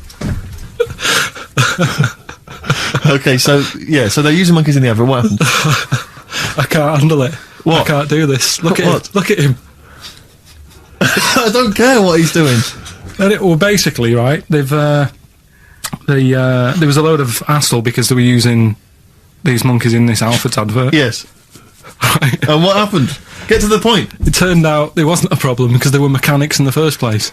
What, they were monkey mechanics? Yeah. What are you talking about? Mental. What are you talking about? That's not a story. Well, anyway, listen, let's get back on to They were mechanics in the first place. Right, listen. Right, so they're making this documentary. Right?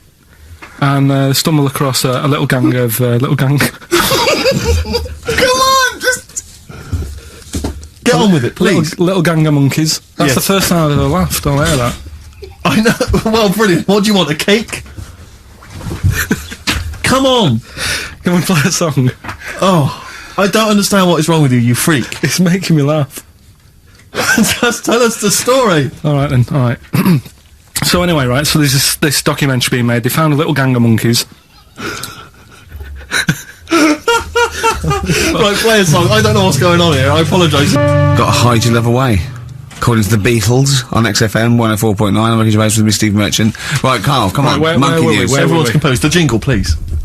Oh, chimpanzee that! Monkey news. Excellent. Okay. Right, where were we? We would just start again. There's some people making a documentary.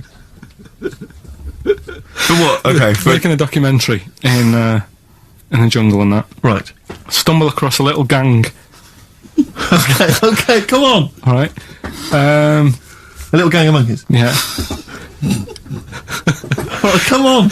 So the camera crew are there filming it. Yes. Everything's going normal. It's all fun. Nothing odd about it. Okay. They're not running a restaurant, they've not got any barber shops, nothing. No. Just regular monkeys going about their business, yeah. So anyway, what normally happens is the monkeys stick with the partner. What did you want? they don't sort of sleep around and that. Once they find the girlfriend or the boyfriend or whatever, they stick with them, right? Okay. But anyway, they were watching this one, right? And it's going around a bit, sleeping around. Oi. And it was getting fatter. They thought, this is a bit odd. Yeah. Right? So, followed it round. And, see it having it away. Turns out, little prostitute.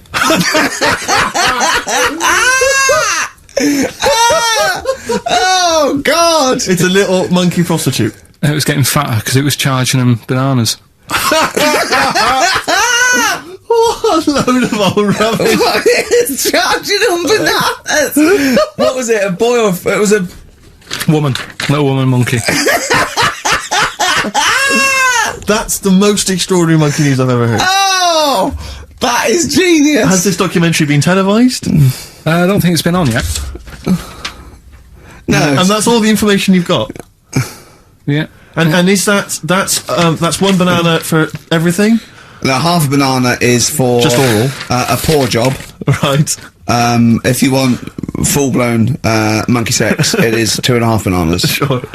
So, let's just play a song. Okay. Let's just play... Alright, well, this is our penultimate show, which we're back next week. We're going to make it a barnstormer, I'm sure, lads. I want 100% behind it, 110% next week. Alright, none of this giggling, none of this infantile giggling, like two schoolboys. Right. Alright, we're going to come back, we're going to have some quality monkey news next week. We're going to have all kinds of treats, I would have thought. Okay. Some great prizes. Alright, are we okay? Yeah, We all best show. behind that? Let's make next week the best show ever. Good luck. If you miss it, then you miss out. We're ending with a track from a couple of years back. I think it was 92, 93. Dinosaur Jr. Start Chopping. Play that. Start playing. Forget start chopping. Start playing. Right. Alright. See you next week. Yeah.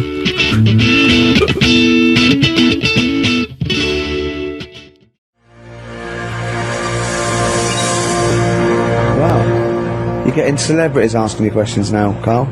That's David Bowie. Is there life on Mars? Do you reckon? I reckon there's more going on than just us. Messing about. I reckon. I hope so. I think. Tell Steve your problem that you aired to me. Well, do you know how, like, I'm always thinking about stuff when I'm washing up? I'm just going to look at Steve for the reaction when this question comes out. Okay. There's been a few things I've been thinking about. Do you know, like, how I tried to confuse a computer by putting in Y in the search engine? Yeah. So, along the lines of that, I was thinking in the week, if you put a chameleon on a mirror, what would happen? Right. and also, this is a bit of a bigger issue. We're always making more and more stuff, right, in the world. You know, big buildings, big planes, big boats and that. Will we ever get to a point where all this is too heavy for the world to handle? Right, what error has he made there, Steve? What physical, scientific error has he made there with that question? I can't begin to explain it. Carl, we're not getting the rocks from other planets. It's already here. It's like having a big pile of books in a room and then moving them over to the other side of the room and build a thing going, oh, can the room take it? I'm building a lot of things out of these books. What about plastic? Where's that come from? Other chemicals that existed on the planet. Yeah. Do you see the point? Hang on a minute, though. What about a little tree? You plant that as an acorn, it grows, Rick. That's bigger. That's more stuff. Yeah. Don't listen to him, Carl. He's patronising you. What about acorns and that, though? Right. They grow from minerals and proteins already in our atmosphere or in our the mass of Earth. What about a cat, Carl? Right, you get it. It's a very tiny kitten, but it grows up and it's bigger. Carl, he's doing it on purpose. Elephants, they're very small to begin with, but they get bigger and bigger and bigger, and so they get heavier and heavier. Mind you, dinosaurs have gone. You know, but you...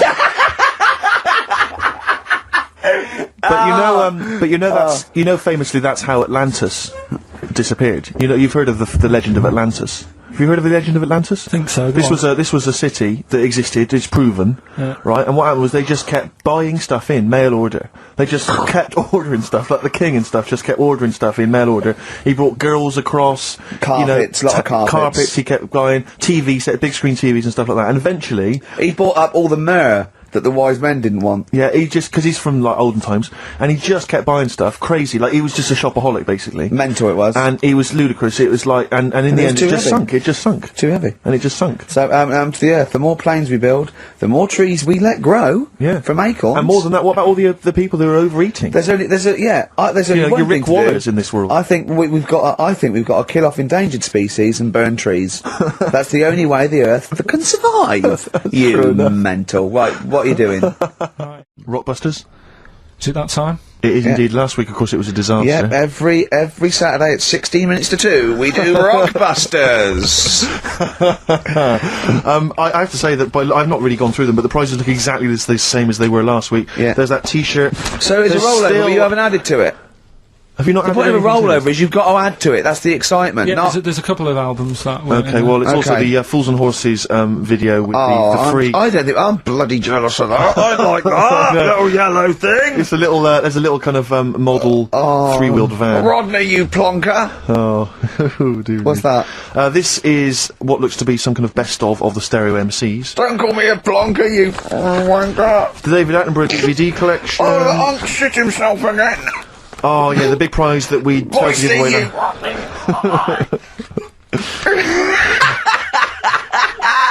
Best chill out album.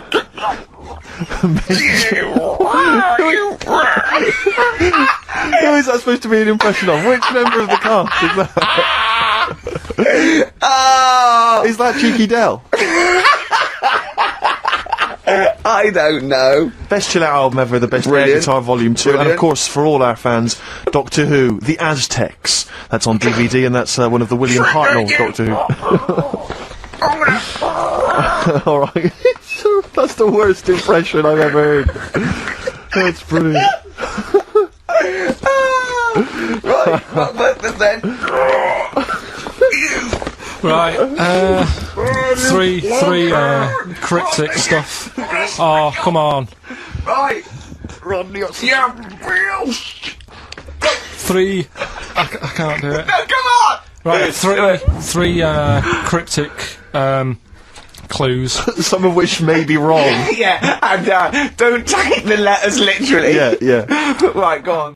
Wars in Iraq, But I don't terrorism, need it doesn't to mention now. anything. But that's all being wrote about anyway. If you're saying there's a museum that's keeping everything, there's loads of other books for that. Who's looking at the fella whose skulls fell off? What? We see. It's interesting, isn't it?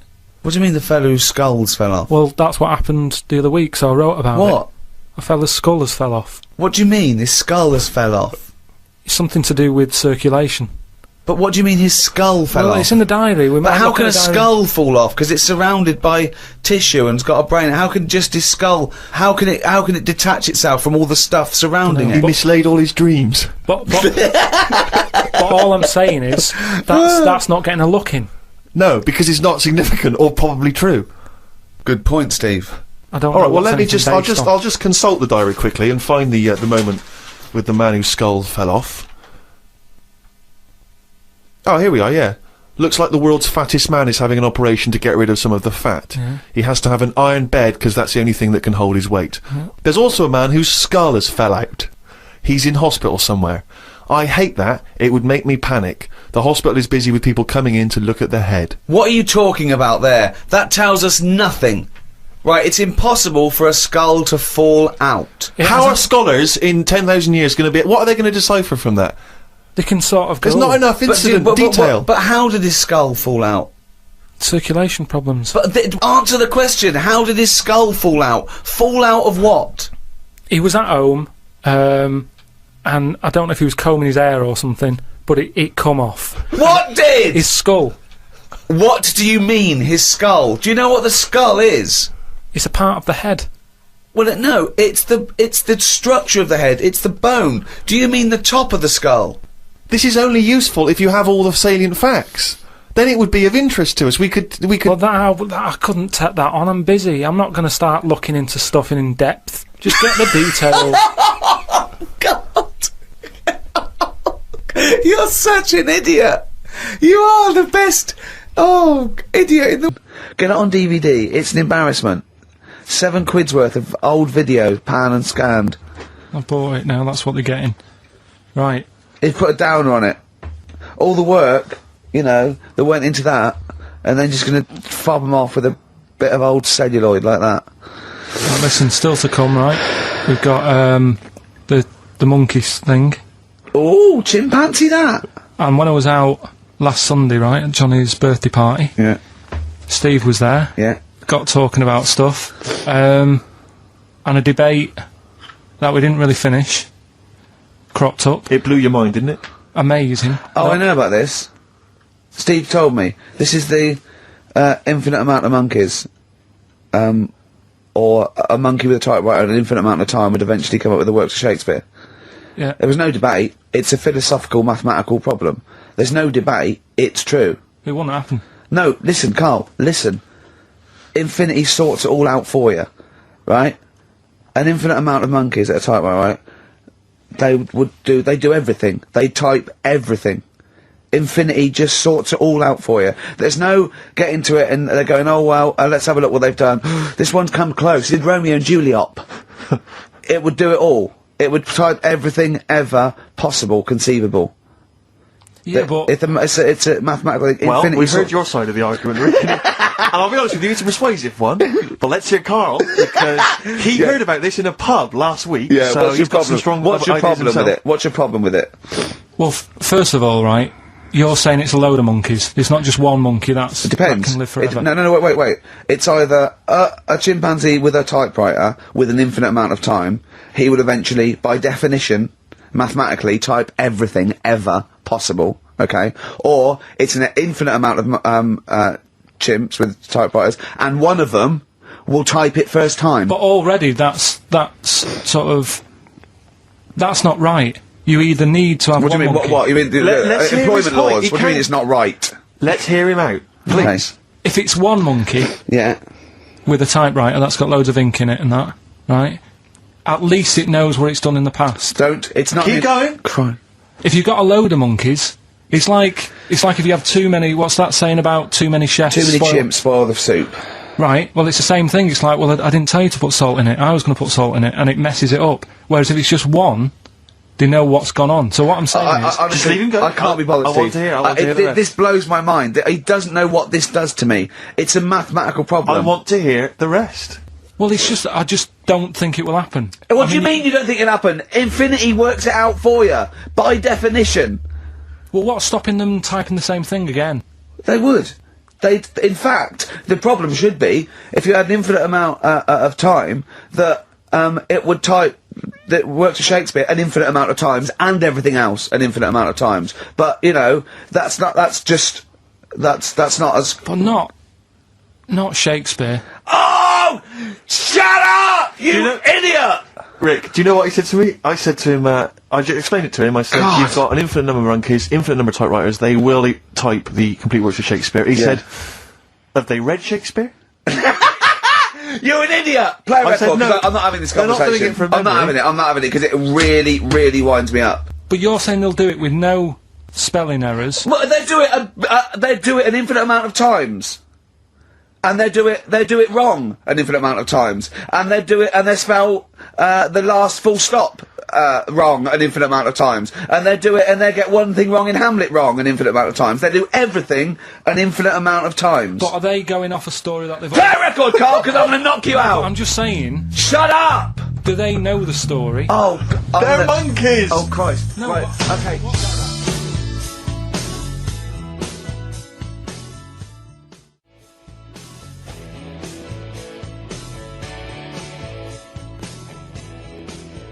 Lloyd Cole.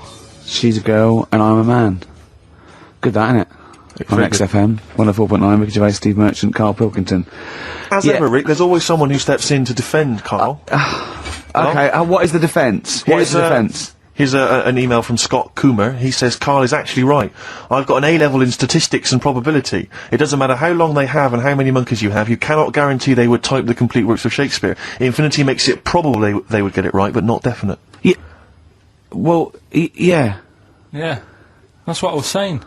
No, you weren't saying, Carl. You don't understand it. Infinity sort of sorts it out. That if they do anything, they nearly do everything, won't they? No, I mean, they'll give it a good shot. and that. No, that's not the point. But the I'd point be is surprised if they did one page right. Right, listen, it's not to do with consciousness, it's not to do with them aiming. They are just bashing away it's at like, the keyboard. It's like they're used to show that there isn't consciousness. They chose the chimpanzee because it can type, presumably, hit the keyboard. It's because they hadn't come across you at the time. Yeah. It's to take out thought out of it. It's to take out reason and trying, right? It's just random. They're saying that if you typed enough things, if the computer was left out typing everything, if you left it for an infinite amount of time, and they chose Shakespeare because there is meaning behind it, and it's difficult to get it exactly right, to show you that infinity would come up with it's not just Shakespeare, it's every novel. It's everything. Fairly eloquent there from Gervais. A quick riposte, please, from Karl Pilkington. No, I'm just saying, what I don't understand, if it hasn't read it, then how does it know where it's going? Listen, right, okay, listen, right, Can I just explain to people, right, some people have said, oh, why are you cruel to Karl? He drives me mental with things like that. What do you mean, let me just take a breather. How do I do your editing?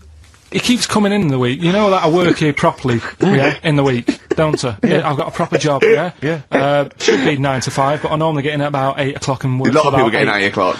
Working hard, trying to do my job. 3 times this week, I've been rushing around, I walked past my little studio, he's sat in there, alright? Now, because I've got this sort of job, I can get away with it. I said to him, if I was a doctor, would he keep coming to me practice? If you were a doctor, there'd be severe problems with the NHS. Well, imagine that. The standards would have lowered so much if you can arrive at the hospital, you're a doctor. We'll pop in, I'll go to lunch, don't we? We have a little lunch break, don't we? I go, come on, let's go now. He goes, I'm busy. I go, come on, let's go now. He's going, oh, you're doing me head in. Well, when I was talking about the monkey conundrum with Karl, he said to me, right, if I had a day off work, and I was, say, watching the TV, and with one hand I was typing a typewriter, would I type Shakespeare? I mean... Yeah, but you see, there's certain things. We were talking a little bit about this stuff the other week, weren't we, when we said, you were going on about Einstein, and I said he's not that good. You know, E equals MC squared, you know, it sounds good, but I've never used it and that. Right? I've never used it! You haven't used 2 and 2 equals 4, Karl! The fella with an apple fell on his head. You know, it could have been anyone sat under that tree. Do you know what I mean? It's just annoying. Lucky. And Newton gets all the credit for his laws of the universe. Well, other people were working whilst he was having a lunch break under the tree. So in a way, it's like he didn't deserve to have that success story. Again, forget the apple and the tree and whether he was sitting down having a lunch break. It's totally irrelevant. Yeah, but what I'm saying is there's certain things that will just happen. You know, it's like, I think we were talking, when we were out eating the other week, we were talking about Noel Gallagher. Well, this is reason the monkey discussion came up, right? Noel Gallagher... I don't know what to say. I don't know what to say. Rick, I don't want to misquote Noel. I'm like Herbert Lom in Clouseau. I'm going to get a twitch whenever he opens his mouth.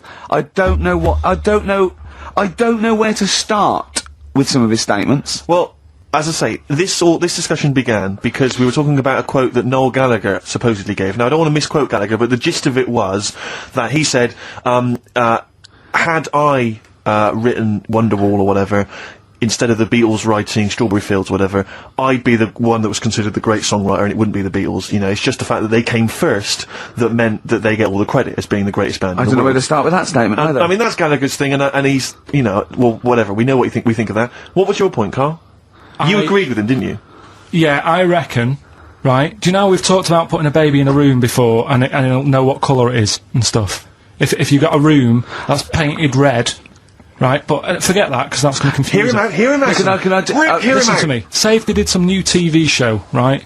Like, what's that film with Jim Carrey in, where The Truman Show. The Truman Show, right? So they make up a little room, and some woman has some kids, and you say, right, let's put the kids in this room, and they don't know what's going on outside, they don't know anything about, like, EastEnders and that, it's like their little world, right?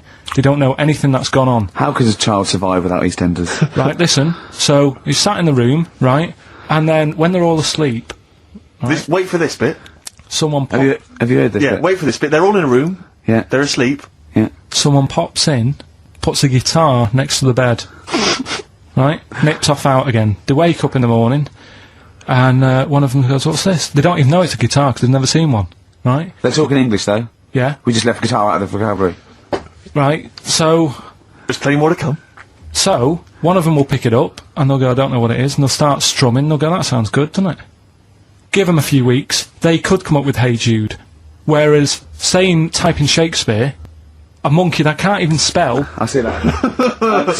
Can't answer it, I might come with you, Rick, if that's alright. We've got to sort out that Christmas special as well. Yeah, no, sure. Alright, I'll see you later. I'm shooting off then as well. Cheers, pal. See you later.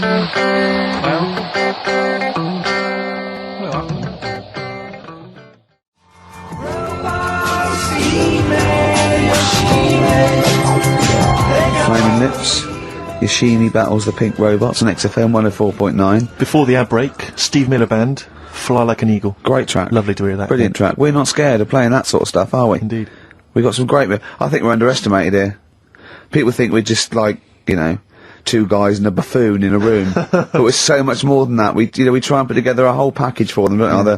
For their Saturday afternoon listening pleasure. If there was an infinite number of us three in an infinite number of studios, broadcasting for an infinite number of shows, would we ever do anything half decent? Yeah, we eventually... Would we ultimately come up with something quite good? What was that email that you were laughing at? I can't, it's too rude. What does it say? It's too nasty. Oh, go on, give me the gist of it. The gist of it was that, it would mean that if there was that infinite number of monkeys, eventually, besides the fact that they would type the complete words of Shakespeare, they would also type the sentence, Karl Pilkington is a genius. But the email also said it would also type, Ricky Gervais is I can't say the word, but, I know. Yeah. But the number of times they type it and write, Karl Pilkington is a genius, and Ricky Gervais is a cund. Exactly. Yeah, that would be there a lot. Anyway, Rockbusters, Carl. Should we get the ball rolling? Let me just find the gifts here, the little treats. We've got the album from the Coral, you know what I think about that. We've got Carpet in Sound Feeder. Well, it's just a novelty record, isn't it? Yeah. We've got, on DVD, more great comedy moments, favourite clips from the best of contemporary BBC comedy. We've got Partridge on the front there, we've got one of the guys from Red Dwarf, and, brilliant. No, there's good stuff on there. Smash Hits, the reunion, more great 80s tunes, Kajagoogoo's on there, plus some stuff. Too Shy? It is Too Shy. Yeah. Actually, let me see if you can guess which one's from Tiffany. Well, yeah, I know it, the only one. I think we're alone now. Yeah, I think we're alone, yeah. Mel and Kim? Respectable? Mm-hmm. Human League? That'd be... Oh, wow, what would they have got, Don't You Want Me? Of course. Yeah. Yeah. Last Take On Me? Yep, Yeah. well done. Madness? Baggy Trousers. Of course. Kim Wilde?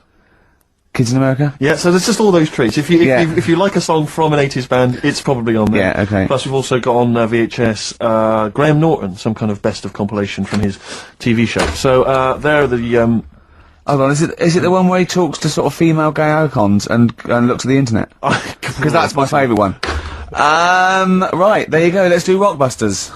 Right, email only, of course. Yeah. You email in ricky.gervais@xfm.co.uk if you know the answer. Right, first one. Bit of a cryptic clue, if you haven't heard it before. Well, not cryptic, but go on. What is Carl thinking? If you go into France by boat, I'd get your fags on there, because it's a lot cheaper.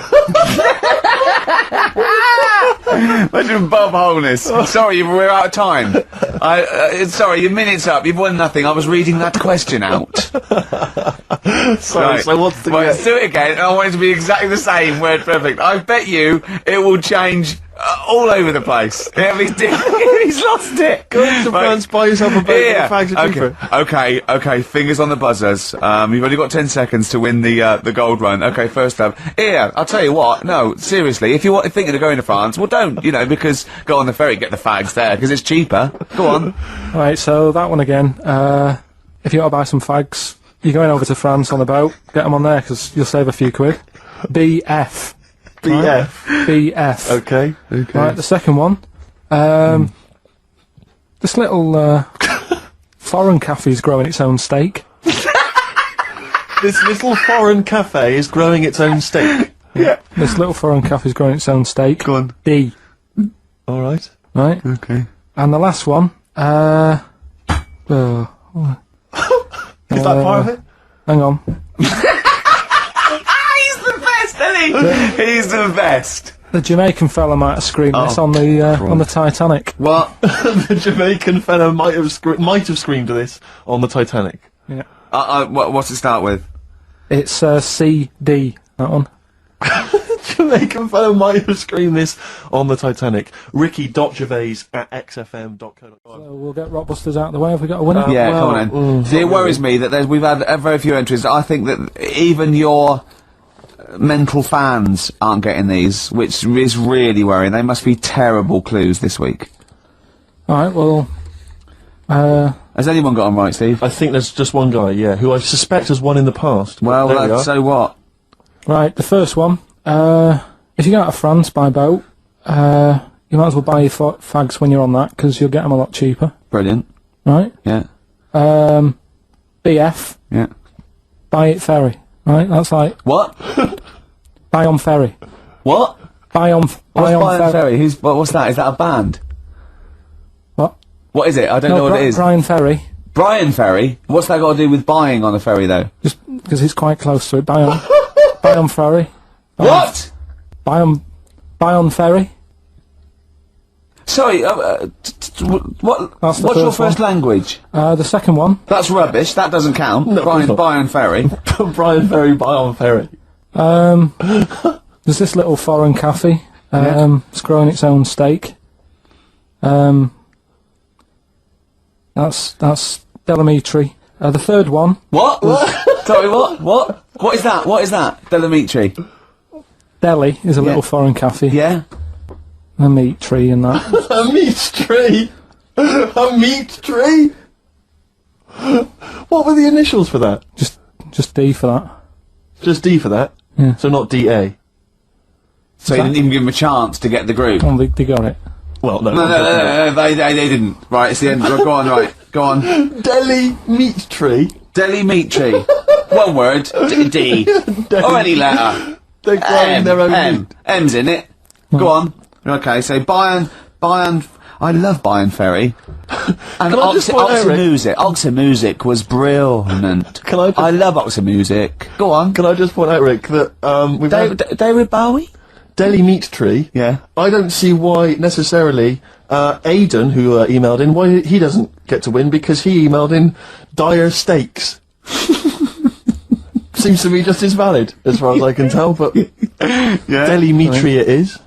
And the last one, if there was a Jamaican fella on the Titanic... I'm looking forward to this. With a little bit of fear.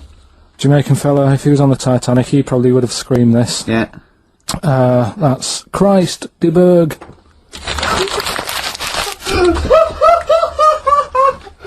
Oh! I don't know what to do. Stunning. So who's the winner? I'm not going to give it to anyone. I just don't... what's the Jamaican bit got to do with it? It's the D. Just Christ de Berg. Say it again? No, I think they've worked it out now. What do I say again? Christ de Berg. And who's that? What?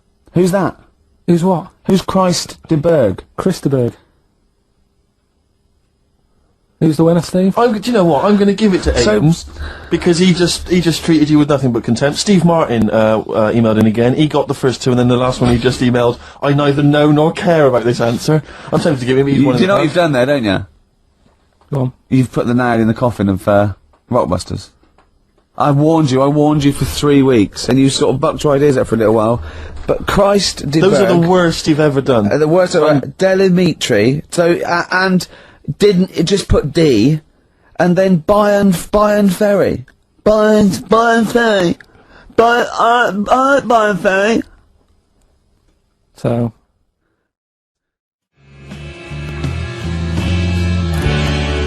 Supergrass, late in the day on XFM 104.9. There's too much to get through here, Rick. Go on. There's too many things we've got systematically... Am I going to eat my words? Well, before that, you know, we get emails all the time, they're coming through all the way through the show, and I open them, and a lot of them, because, you know, everyone's contributing, it's brilliant, but we can't really absorb everything, there's too much coming through. So I tend to open them quickly, I have a look, see if there's anything we can sort of make sense of, and close them again. Sometimes Karl looks at the emails as I'm opening them. One opened just a minute ago. You saw his face? His face, yeah, what was it? His face was just stunned. He was just absolutely dumbfounded. It was like he'd just seen something extraordinary, right? And you closed it quickly? I did close it quickly. I'll tell you why, right? Always got to bear in mind how Karl's mind works. All he saw was the name of the band that this email was promoting. So all he saw, all Karl saw, and you can imagine how excited he was all he saw was half man, half biscuit. That's all he saw. I've never seen anyone so excited! Oh, God! It was actually just plugging the popular joke novelty band. Oh, you heard of them, then? No. Imagine how excited he was. That is fantastic. Half biscuit! Brilliant! Mr. Garibaldi! Oh, half man, half biscuit. That is genius. Oh, amazing. I just saw it, and when you closed it again... Yeah, but the thing is, if he hadn't have told you that, and he'd have erased it, next week you'd be saying, about what they've done in scientists, they've cloned a man with a biscuit. He's got currants for eyes. Never go swimming. What? Never go swimming. Anyway, just to, I don't know what the world's coming to. When was the last time you went to a live experience? Well, I've been to gigs, but the one that springs to mind probably is when I first sort of tried a gig out, and it wasn't a music one, it was Bottom. Do you know, with... Bottom the live thing with Rick Mail and Equanimity. Yeah, in when was Manchester. that? Years ago, because it was in Manchester in about, I don't know, 87, 88 or something, and I was set up for like a blind date. Right, this a mate of mine sort of set me up to see this. What? girl. So you said let's go to Bottom? Well, I didn't tell her. I just said meet us at the Apollo. I bet she was over the moon, wasn't she? Met her there. Said right. Romantic.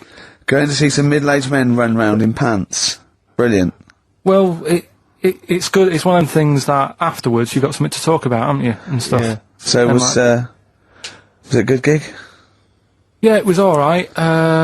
Sort of bought some April fruits and that at the start of the night. Yeah. I think she liked that. And then we watched Bottom. Then afterwards had a bit of a chat. And then... You didn't see her again, I take it?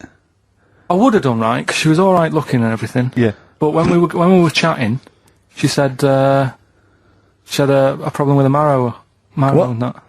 She what? She had a problem with a marrow. She had a problem with her marrow? Yeah. You mean her bone marrow? Yeah. Oh, I thought you meant she had one stuck of her fanny. No, just the... Thanks for that, Rick. That's an image I can't get out of my head. No, I wondered what... Oh, I see, a marrow. I thought you said a marrow. Her marrow. And is that serious, that? You see, I just was put off it, because I thought... If you Well, I think it's more serious than the problem with a marrow. Yeah. I mean... with a marrow and that. It's an idea if you're bored with butt I plugs. love it! I love it! Everything he says is like someone from Kes. It was just that thing that... Because, You didn't want to go out with a girl who might be ill in some way. well, yeah, I thought, what's the point in spending time with her, spending money on her and stuff, and then she's going to die on me? Oh! No, but seriously, God! no, but I'm just, but see, this is what annoys me. You asked me to be honest, but I'm just saying, what's the point in me getting upset and stuff? No, but it's not the... It was the one thing he said, what's the point in spending money on her if she's gonna die anyway? You've got to realise that's not a normal thing to say! No, but what's the point in getting to really knowing someone and thinking, oh, she's really nice, I want to spend my life with her? It's good that she told me when she did. Carl! What, during Bottom? This is the most amazing thing you've ever said! Steve, don't you understand what I'm saying? But no, because... What? Well, firstly, it's the assumption that she's going to drop dead and you're going to think, well, let's pour some open fruits, I'm livid. I don't know what it means when you've got a problem with a marrow and that, but she looked pretty serious when she was talking about it. So I was like, oh... Christ almighty! I don't understand what's so bad about it. Play a record! I'll tell you. I'll explain to you during the break. Play a record. Libertines? Yeah. If you're morally objectionable, why not email ricky.gervais@xfm.co.uk. It's okay, he's an idiot. True. But I sort the problem out. They've eaten all the food. It doesn't last forever, the food, But Carl. I sort it out properly. How do you sort it out? Because I'll go, right, not only are we just giving you food, right, we're giving you some seeds. We're giving you a pan. What, you think they haven't thought of that? Let me hear the theory, please. Right. Sort it out. Don't just give food. That's going to run out. Right. Give them a proper... You see, the problem is, there's companies who jump on the back of all... Do you know when I was in the jungle? When I was in the jungle, right? On that travel thing. Yeah. I was in that tribe, right? Now, some company had given that tribe a laptop. Because it makes them look good. They can send out a press release. Well done to so-and-so computers. Right. They supplied the tribe in, out to Amazon with a computer. I saw it. They were using it as a breadboard. Because they don't know what it is. They've got no electric. It's useless to them. Right. And that's what charity does. Right. Companies use it to make them look good.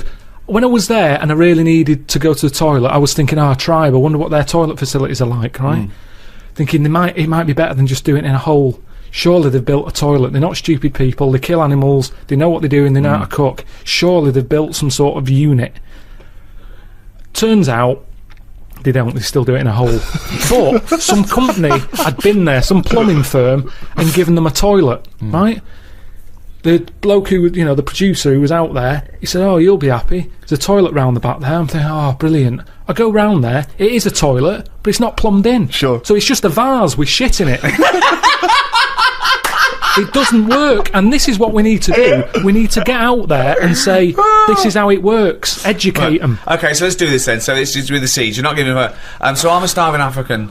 Hello, Carl. Have you got any food? Got any food? Got any sandwiches? Well, I have, but if I give you my sandwich, there's someone else behind you, and they'll all come out. So what are you gonna do then? What are you gonna do? I'm gonna help you. How? What are you gonna do? I'm gonna make you think about how to make food. Oh, okay, right. Have you ever grown anything before? No. Right, well, here's some seeds for potatoes. Brilliant. Oh, thanks, Carl. See you later. Do I just put them in the ground, yeah? Put them in the ground and water them. Oh, there's no water, you dopey cunt.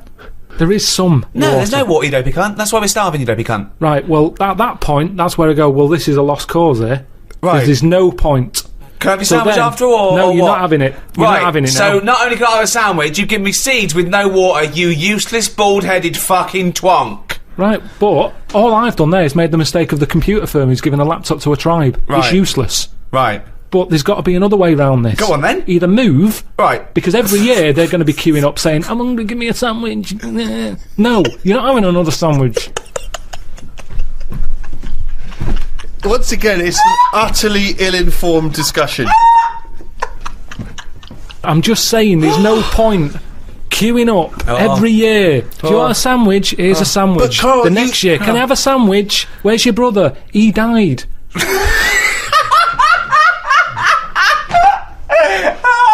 It's not sorting anything, it's buying him an extra day, an extra month or something. But it's Carl, pointless. the point is, like Ricky's just flagged up, is that some of these countries, the conditions... He died! The conditions are not there to just be able to plant potato seeds.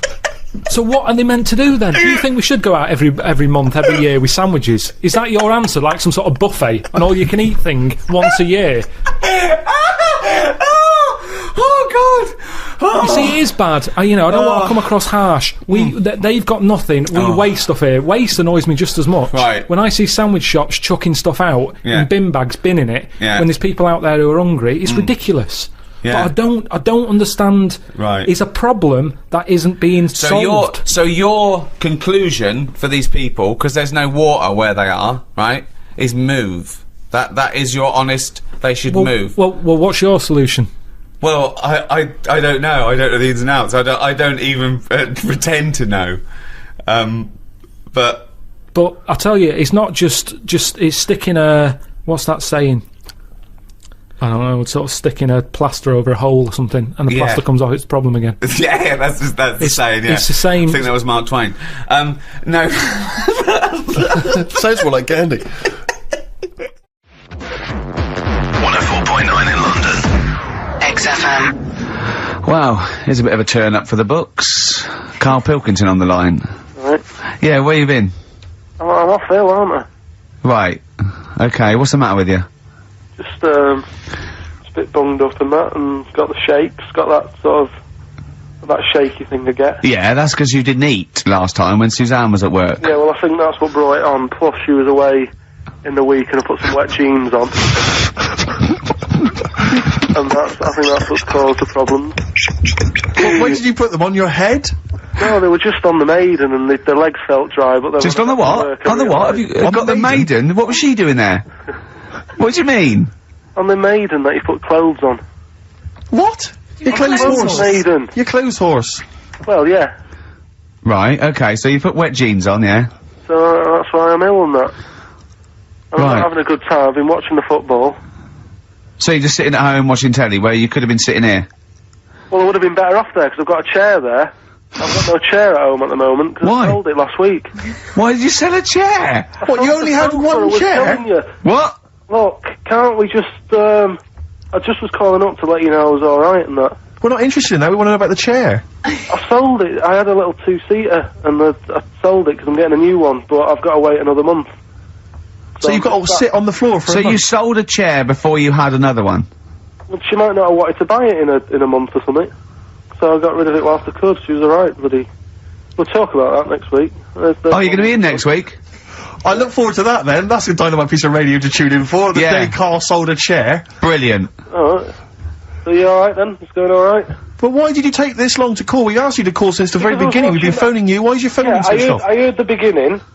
I heard the beginning of the show. I thought, yeah, it's going alright. They're there and stuff. Turned it off. You turned it off? No, I put a tape in though, because even though I'm ill, I'm still showing an interest in it. Well, you're not, if you're watching football and shaking. Yeah, well, I'll listen back to it later, so I hope you haven't been dissing me. No. Right? Definitely not. Don't listen back to it, it's not worth it, but we haven't been dissing, you know. And I've just been watching, a bit of football, right? Did you watch the Monkey programme last night? You told us to watch the Monkey programme, we all stayed and watched the Monkey programme. Alright, wasn't it? It was rubbish, wasn't it? Obviously not half chimp, half human. Well, I mean, they missed out a lot of the interesting bits. They didn't have any interesting bits. Those are bits that you made up to make it more interesting. The bits that I told you about 3 months ago before they decided to make the programme. Yeah. What were the bits that you came up with?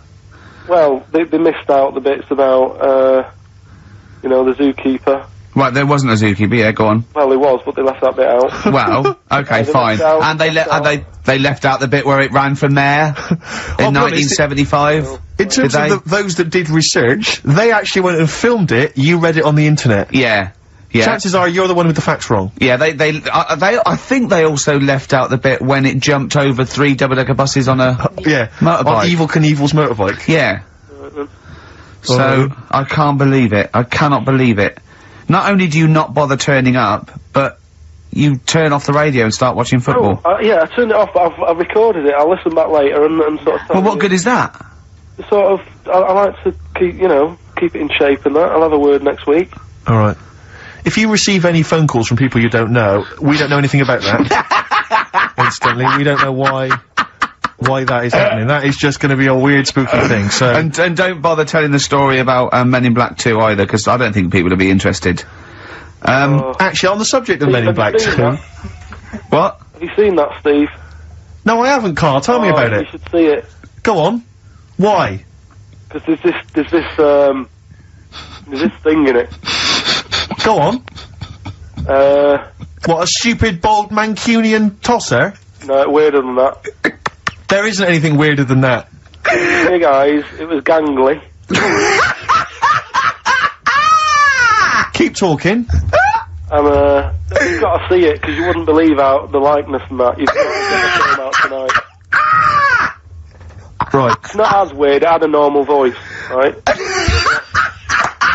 done you and he's not even here! I'll tell you what, mate, it ain't worth coming in next week. Oh, stay on the line, Carl. Play a record player. Kings of Leon, Molly's Chambers. What do you think of that, Carl? Alright. There's a surprise. Another insightful remark. Steve is not a fan now. Not only does he know you've been slagging him off behind his back. No, I wasn't slagging Steve. If you get it out on the DVD tonight, you'll know I'm not slagging you off. It could be your brother. I love the fact that it makes it worse, but he's thinking you're gonna go, oh, he wasn't slagging me off. It does look like me. I do think I'm an alien. I love the fact that you hope Steve will go, he's got a point. It's a spitting image. Yeah.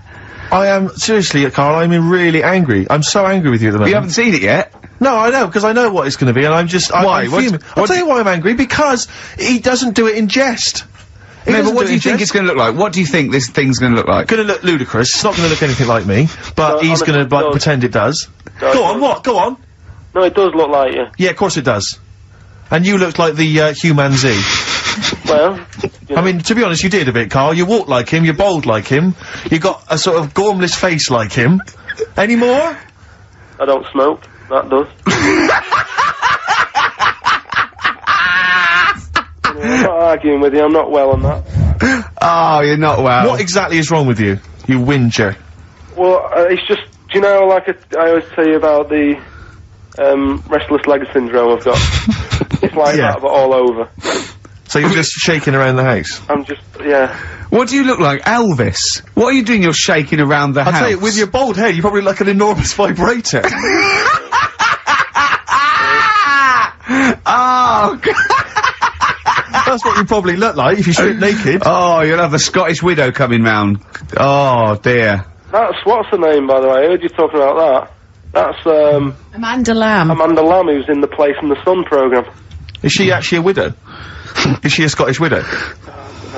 Hoots, man, my husband's dead. Do you want any money and a bit of my clam? Brilliant. Alright? That's the sort of, quality you've missed out on today. Well, anyway, you're gonna be back next week. We need you back next week. Yeah. Yep. Well, do you know? Also, how did you know you were going to be ill today? Because you phoned and arranged this yesterday. Convenient. And I spoke to you yesterday and you didn't sound very ill. I felt ropey yesterday. You've got a bit of a bunged up nose. Even though I have a bit of a bunged up nose. Even though I was ill, I still sorted it out. Yeah? I'm a little bit sweaty. Paul, sorting it out does not mean you phone up Sturgis and send her down. That's not sorting it out, that's making things worse. Have you learnt nothing? Thanks, Claire. If you're not part of the solution, you're part of the problem. Mate. Yeah. Oh, my leg's a little bit achy. Oh, wearing wet jeans. Oh, I put wet jeans on again. My lasagna it was frozen. Can you hear the venom and hatred in our voices today? We genuinely are upset and angry with you. Yeah. Can't believe it. I cannot believe that I mean, oh. Right, well, the thing is, we'll be back to normal next week, right? We've got Billy Elliot doing the film next week. Right. Any prizes? Got some good stuff. Have you got any films with Burt Reynolds in to give away on VHS? And I'll see you then. Great, we're looking forward to it already. I'll see you later. See you later. You see what I'm saying, though? The way the world... We've changed more than the world has. We can't handle anything now, can we? Look at it, like I say, a bit of snow, a bit of cold, everything comes to a standstill. Yeah. Oh, I can't go out, it's dangerous, you'll slip over, people having time off work. Yeah. What would you do, right, if you run a business, right, your business could go under, right, it snows a bit, you got 10 employees, you're paying them well, and they go, I can't come in today, Carl, a bit icy. I'll do it, okay? Right, they're snowed in, right, you're running the business, what are you running? It's a, let's not, I'm not going to big myself up, it's just it's a factory, it's U-bends, U-bends, U-bends for... Toilet, so you run okay, so, plumbing, you pay them alright, don't you? I'd say most of them are on above average. So you're there, what time do you get in? About 9:15. 9:15, waiting for them to come in at 9, yeah? Yeah. Okay, right, it's snowing, it's a bit snowy, you got there, it took you a bit while, you'd set off early, did you, or? Gave myself a bit more time, because I had to put the heating on in the car. Okay, ring ring. Hello, KP Plumbing. Oh, is that Miss Pilkington? Yeah, it is, yeah, who's that? Oh, it's Sheila. Listen. Sheila, shouldn't you be here by now? Yeah, no, I was gonna set off. Well, we'll set off now, stop wasting time, we've got a big order on. No, I know. We're all on a bonus here if we get this done. I'll see you in 10 minutes, shall I? I can't make it. What? I can't make it. Why not? The car won't start and it's slippy on the drive, I just can't get out. Get the transport. I'll see you in, I'll give you 20 minutes, alright? Don't worry about it. Well, thanks for calling, I'll see you in a bit. I'm also scared of the ice, I'm scared of the ice. I'm not gonna come in today, it's dangerous. So what are you gonna do? Well, I'm gonna wait until the ice and snow goes away and then I'm gonna come in. But they're predicting it's gonna be about 2 weeks before they clear all this. I can't really travel in this, it's a bit dangerous. Well, I'll tell you what, you stay at home, I'll replace you. Because I need someone to come in with that big order. You're firing me because I can't get into work with this. Well, I got into work, Sheila. Yeah, I know, but I mean, you don't live with me, do you? If you did live with me, then you'd probably see how... It was bad where I was as well. Yeah, I'm here. Do you know how bad it is here? When you come round and have a look how bad it is here, no, you drive I'm my... not coming Tell you round what, here. you come round and drive my fucking car because I'm snowed in, you fucking calling me a cunt. And I'll tell you, if you fire me, I'll take you to a tribunal, you bald-headed wanker. Right, you're fired anyway for that. You're in fucking trouble then. Right then, see ya. Right, and then she's done with. She's weak anyway. Ring. KP Plumbing. Hiya, is that, Miss Pilkington? Yeah, it is, yeah. Hi, it's Bob here. Bob. Yeah, bit of trouble. In my area, it's absolutely snowing. It's impossible. No one's getting out. I live near Sheila. Bob, listen, Sheila's just been on. She's saying she can't get in either. She can't. I've just seen her out there trying to dig her car out, and she's hurt her back. She's really tried hard to get to work, but she can't do it because she's not very rich and her car doesn't work. She hasn't got the right tyres, and there's no public transport. They've cancelled those. Wrong snow on this country. I'm not going to make it in today, son. So I'll see you tomorrow, right, boy? Well, no, you're saying you'll see me tomorrow. Yeah. But you'll probably call up tomorrow with the same thing. Well, only if it's snowing still. Now listen, it might not, I can't run a business like this, Bob. Yeah, it's not my fault, is it really? So go round to Sheila's and like slag me off if you want. But I'll tell you what, you're not coming back here. Fuck off. One chance. Give them one chance. Oh. Well, you didn't even give them one chance. No, because they've done it before.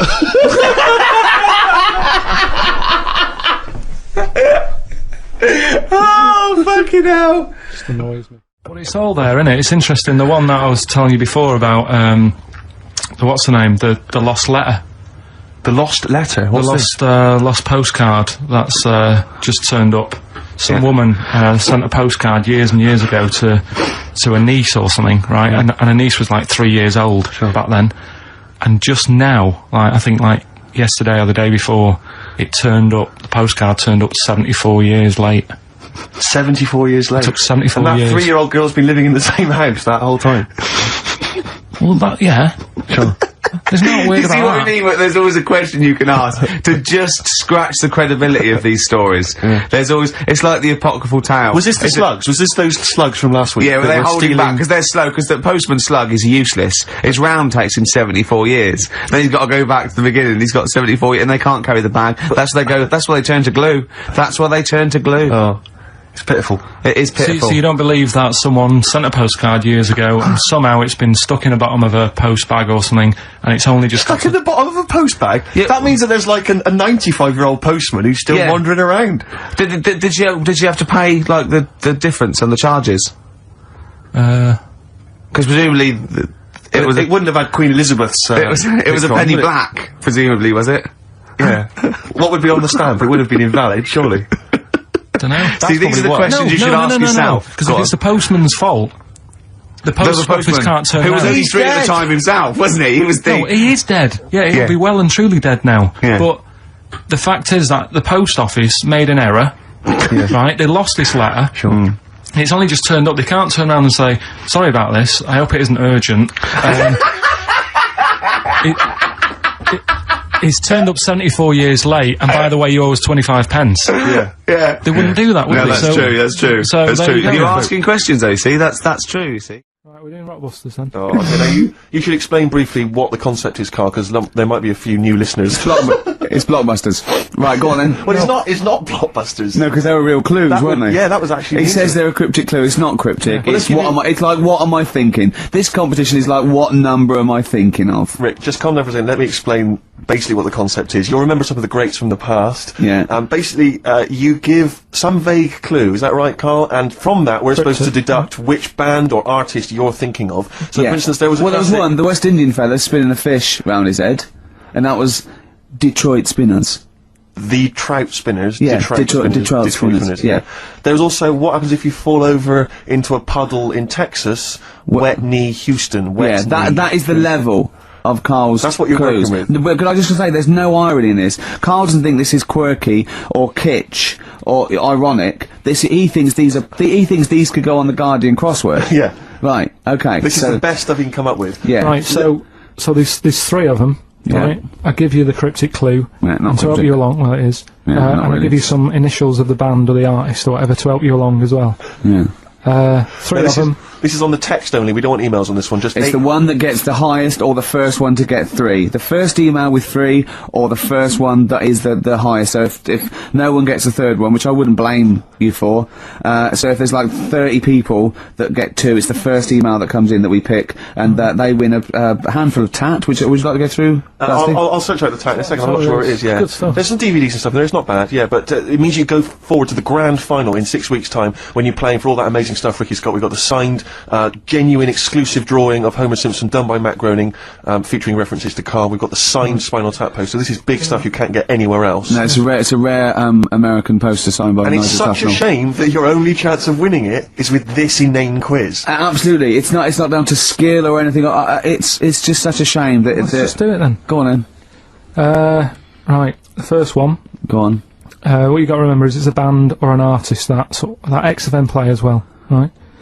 Right then, so the first one. Oh yeah, because XFM play with Detroit Spinners and Whitney Houston all the time, don't they? All right, these three. Okay. Giving it away, but these are XFM bands. Okay. Right. If you got like a bulb. Oh Jesus. I know, you don't think about the cryptic clue is that every syllable counts. He says it's different every time he says it. There'll be something different. Look, go on then. Go. Right. So if you get a bulb, right? A bulb? What? A bulb. A bulb. What's a bulb? What's a bulb? Like a light bulb. A light bulb. Oh, a light bulb. So you get a bulb. You get a bulb. Yeah. Go on. He's gone. Right, go on. So you get a bulb. Right. Don't forget a bulb. Yeah. Have you got something in your throat? What are you doing? You need a gobstopper. What are you doing? We'll play a song then. No, come on! Get the clue out, for goodness sake. So the cryptic clue is, so, if you get a bulb, right, so... That's the beginning. Okay, great. Right, if you get if you get a bulb, like, go on. And you look after it, right? You look after that bulb. And you teach it stuff. And all Jesus that. Christ. What you doing there? Do you know what I mean? This is extraordinary. This is extraordinary. Imagine that written down in the He's Telegraph. had 18 months to get this. Imagine it. That's not a clue. That's an essay. I don't know what it is. It's a conversation with If he yourself. means a light bulb, a bulb like you plant in the garden. What kind of bulb does he mean? Yeah. It doesn't really matter. Oh, okay. Right, you get a bulb. Well, remember that. It doesn't matter. Okay. Okay. It doesn't matter. It does, but I can't say too much. Right, so listen, let me just do it again. You get a bulb, right, when it's young, you look after that bulb, you teach it stuff and what have you. What have you done there? What's gone on? Brilliant! And what are the initials of the band? R, right? R. R for rabbit, right? So what's the band there? Second one. Jesus. People have a problem doing this when they get home from like a night out drinking. Right? What's the problem they've got? Right? The initial there, K. What's the band? Right? People get in from having a night out, they'll have a problem doing this. What is it? What's the problem? Okay. And clue number 3? I had a vision of that Chinese flu. Right? That's C. I had a vision of that Chinese flu. You had a vision of that Chinese flu. Yeah, and that's the the band letter C. C. Right? So 3 bands there. 3 cryptic clues. Not really. Text in 83 XFM. Just send the 3 band names. That'll do on it. Can they do a website as well? If they want, they can email in. Well, tell them what it is. Yeah, ricky.gervais@xfm.co.uk. Send it in there. Give them again quickly then, Karl. Right then, so get a bulb when it's young and that. Look Brilliant, after it. different, totally look after different. It, teach it stuff. Yeah. And all that. Okay. What's the band? Right. Yeah. Second one. People have a problem doing this when they get home late at night. You know, they've been out drinking and that. They get home. What problem are they going to have? K is the initial. Third one. I had a vision of that Chinese flu. What do I mean? Brilliant. C is the initial. Play a record. I mean, it's abomination. Right. Give us the. Go on, give us the clue. I haven't got an idea. Go on, give me the clue then again. Right. Well, do you want to say who the winner is, or No, let's hear the answers first. First clue was if you get a bulb when it's young, you look after it and that, you teach it stuff. Yeah. What's going on there? Go on. The initial was R. Yeah. Right. That was razor light. All right. Raise a light. You raise a light. Razor light. Okay. Kind of works. Yeah. It didn't matter what sort of bulb it was then. It was very sure. specific. Go on, Mike. Go on. People have a problem doing this when they get home from a night out drinking. Yeah. What's the problem they're having? They have a problem getting the key in. That keen. That's awful. Works. That doesn't count. Works. Keen. And they got it right. It's keen. It's keen. It's Got it one awful. The last one, Awful. I had a vision of that Chinese flu. Yeah. The initial there was C. That was Caesars. Caesars. They managed to get that as well. I love the fact that even he knows they managed to get that as well. Did anyone get all 3? Yeah, a few people. That's terrible. Okay, who was the first one? I don't know what it says about XFM and its listeners that people are getting these answers right. I know. Go on then. I mean, the last time I sort of sat down and had time, because I'm always busy doing stuff and that. Sure. Moaning takes up about 3 hours a day. When did Wimbledon finish? A couple of weeks ago. Right. Found myself sat there, right, and I'm not having a go. I know we've stopped Cheeky Freak of the Week and all that, right? So I'm not going to be having a go. Christ. I sat there. I'm scared. No, I'm not having a go. You've always got to remember that. Go on, just get on with it. Get on with it. I'll apologise after. I'm just saying, watching Wimbledon, it wasn't, you know, one of the major games. It was little fellas in a wheelchair having a game. Little fellas in a wheelchair. Right. But for me, I mean, you know, great. They're doing a sport and everything. Don't put it on the telly. What was up with it? There wasn't like a rally going on. No, do you know what I mean? Do you know normally, like, with the well, not Tim Enman, but with some of the other, with some of the other players and that, they're playing for ages, aren't they? It's like, oh, who's going to win this and that? Yeah. None of that. It was just like, hit it, net. Oh, Christ! Oh, God! I don't know what to do!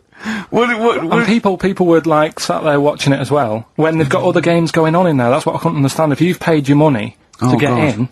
Yeah. I mean, like I say, good on them if they... Do you know what I mean? But it would have been... And they always start first in the marathon. I just thought it would have, you know, given the game a swing ball or something. Yeah. You know what I mean? No, yeah, I understand. Oh, God! There's never anything XFM in the community. Can anyone confirm, actually, I had an email earlier, Swing ball! No, I'm not having a go, though. Tell them.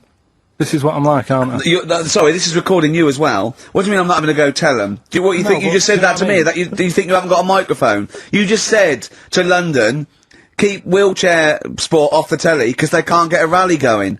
You call them little fellas in wheelchairs. What? And I'm meant to go, what Karl meant was... What? I mean, what? They can hear you as well. Yeah, I know, it's just that they might think that I'm having a go, and I don't want them to. That's why I stopped Cheeky Freak of the Week, because some people got the wrong end of the stick. Right. And what have you. So well, it was funny that a woman was born with deformed legs. They might think you were taking the mick. So anyway, I just was wondering if anyone could confirm. We had an email earlier, I forget who sent it in, but thanks very much indeed for it. They said that the Paralympics began this week, and apparently during the opening show, the entertainment was provided by Riverdance. Now, I don't know if that, I can neither confirm nor deny that, but it does seem rather tactless. Let's play a tune. Ricky Gervais. Don't put my name to this last link. Don't put my name to this last link. Ricky.Gervais, xfm.co.uk. Oh. Magic, Virgin, if you're listening, we are available probably sooner than we thought.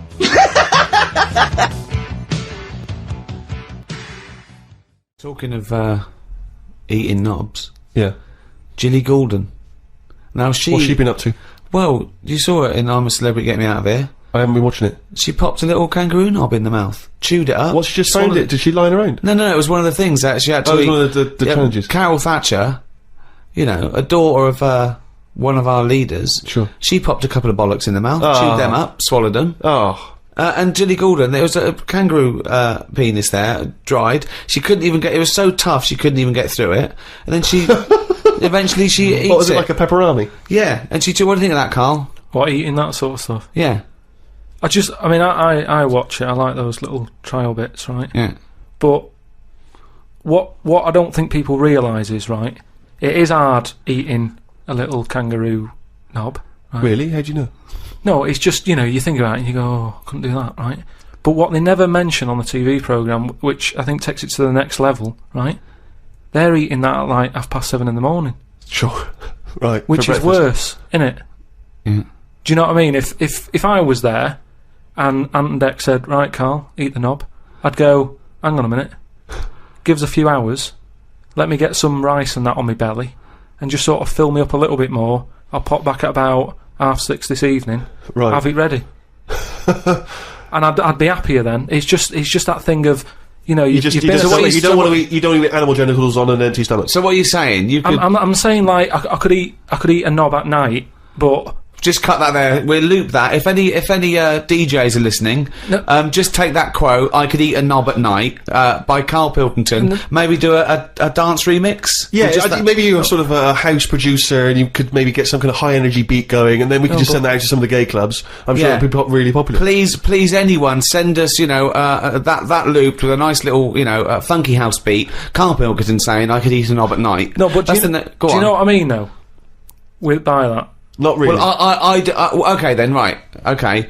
Now, I couldn't do it. I could not do it. I couldn't pop a kangaroo testicle in my mouth and chew it. It was disgusting to watch. She was eating witchetty grubs. Good on them because they were doing it. But then again, I think, well, they wanted to go in there. They knew they were up for it. So on the one hand, I think, is that admirable and is that showing sort of like good British metal, or is it, I'll do anything to get on telly for a week? I don't know. You know what I mean? I don't. Where does it stop? I thought Rebecca Lewis went too far when she gave the little pig a tug, but at least she knew where to stop. Yeah. She didn't, well, it's obvious when you have to stop. Yeah, but the pig tells you that.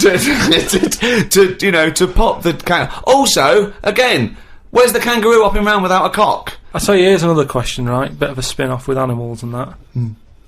Have you ever, right, Steve, killed a fly? Probably, yes. Right. Well, I was watching David Attenborough, right? He makes his money out of flies and that, doesn't he? Do you think he's ever killed one, or does he go, well, I can't kill that fly or that spider, because that's how I make my money? I don't know what the question is. I don't know what this question is. Like my mum, right, she said, if a fly is knocking about the house, she never kills it, she always catches it and puts it out and that, and she said she'd never kill one. Who is she, Mr. Miyagi? What do you mean she catches it? How does she catch it? With a pair of chopsticks. No, she... Second or third single? Brilliant. All the way back. 10 years ago. Absolutely. You know what I mean? Metal Mickey. On XFM 104.9. Was it 10 years ago? Must have been, mustn't it? Wow. I think, was Dramas 91? I think so. Drums. Yeah. Go on. Right. Go on then, Carl. Second one then. This is a bit easier, but I still think it's a good one. So this is, we should explain what this is if you've just tuned in. It's one of those stupid lateral thinking problems. That Carl himself has created. Yeah. That was his homework. Right, this one. It's a fella. He has a normal day, doing stuff. Nothing wrong with him. Right? And... It's the twist in the tale. It's just like Tales of the Unexpected. Yeah. Just a normal day, nothing wrong with him. Hold on, though, he's got the legs of a fish. Go on. So, that's why he's been hiding his legs. So go on. He does his the legs of a fish. Sorry, Carl, carry on. He has his working day and that, and then he gets a bit tired. Goes to bed, he puts the light on, leaves it on, goes to bed. Oh. That's crazy. That's mental. I can't think what's happened. Anyway, here's Radiohead. Right, okay. The question is, why does he put the light on when he's going to bed? He's had a normal day, he's come home from work. Is that right, he's come home from work, or he's not been working, yeah, he's just been out? No, he's been working and stuff, I think. You think? You've made it up, Carl, you can decide. So, the question is, why has he put the light on when he's asleep? There's a reason that he's put the light on when he's asleep. Has he gone to sleep? No, Carl, don't shrug. You're meant to answer these questions. He put the light on before he went to bed. Yeah, and the question you're asking me is why? What's the scenario? And the light's on and that, but he's gone to sleep. Yeah. He started reading and then he fell asleep. No. Did he intentionally, for some reason, put the light on? Every night. It's mad. Sounds mad. That's Carl, doesn't it? Every night he does it. Yeah. He puts the light on when he goes to sleep. Carl, is the point of this, he puts the light on for a very good reason. Not for us, but for some people. He's blind, and it's always been on, and he thinks he's turning it off, but it was on in the day, and he thinks he's turning it off, but he's turning it on, because he's blind. That'd be stupid. That works. No, that works great, Rick. Yeah. Thank you, Carl. So you've got to come up with... Hang on. If you're blind, why would you put a light on? No, he thinks it's off. Yeah. But why would he turn it on anyway? Just think so he doesn't get burgled, so people know he's in, because he can't see him, so he just, he puts the light on when he's there, then he turns the light off when he goes to bed, so people think it's fine.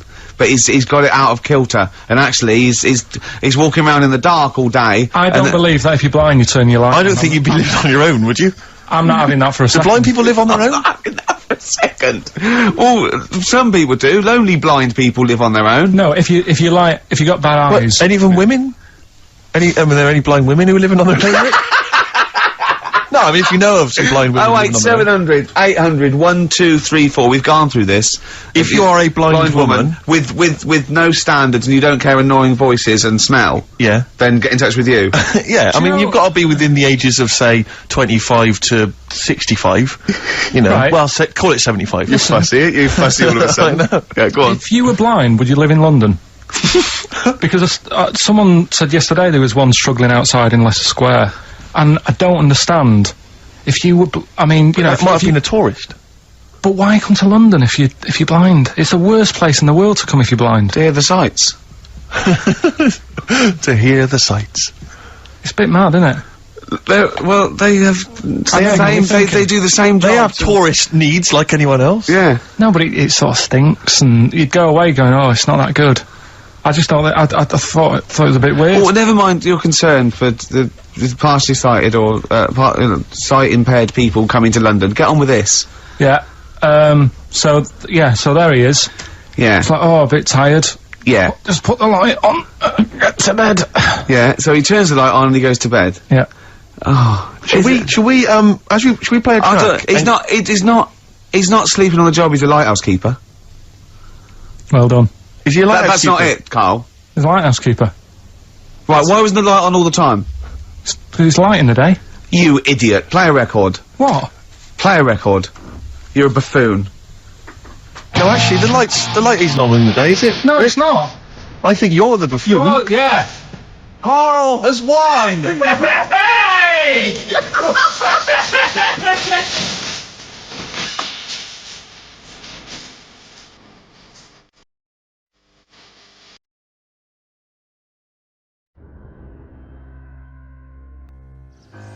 Yeah, the thing is, I don't know what power I've got.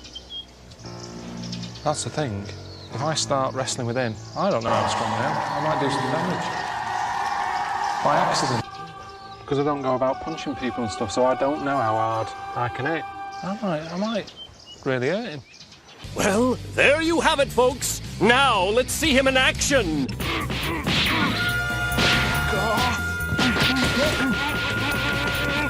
When I was a kid, my dad said I better can't kick me out. And I said I better can.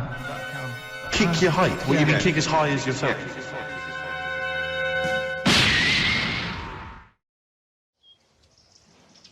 I'm not cut out for kung fu, I know that much.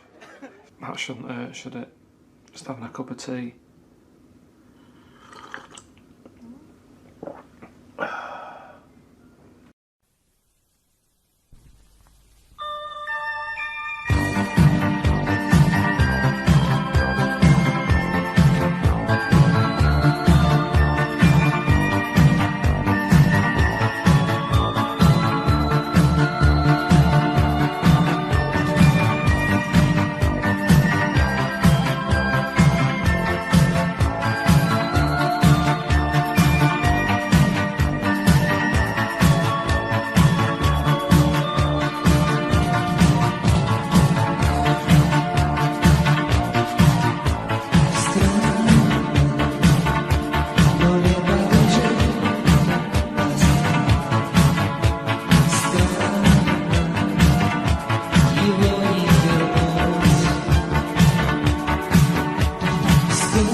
For centuries, life's big questions have challenged some of the world's greatest minds.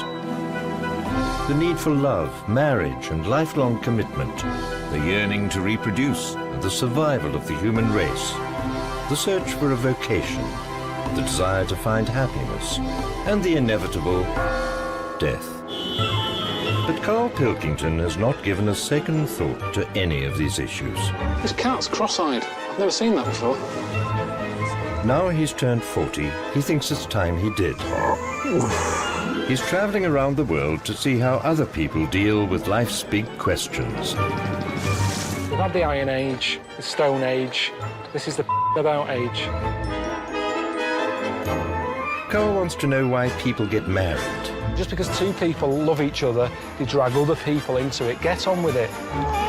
He wants to find out if you need to have children. This is definitely confirmed that this is not for me, this, at all. Do you need a vacation in life? Tell you what, thirsty work, though. What's the secret of happiness? And how do you deal with death? This is the moaning of life. It's like, who's the mental one here? Is it me or everyone else?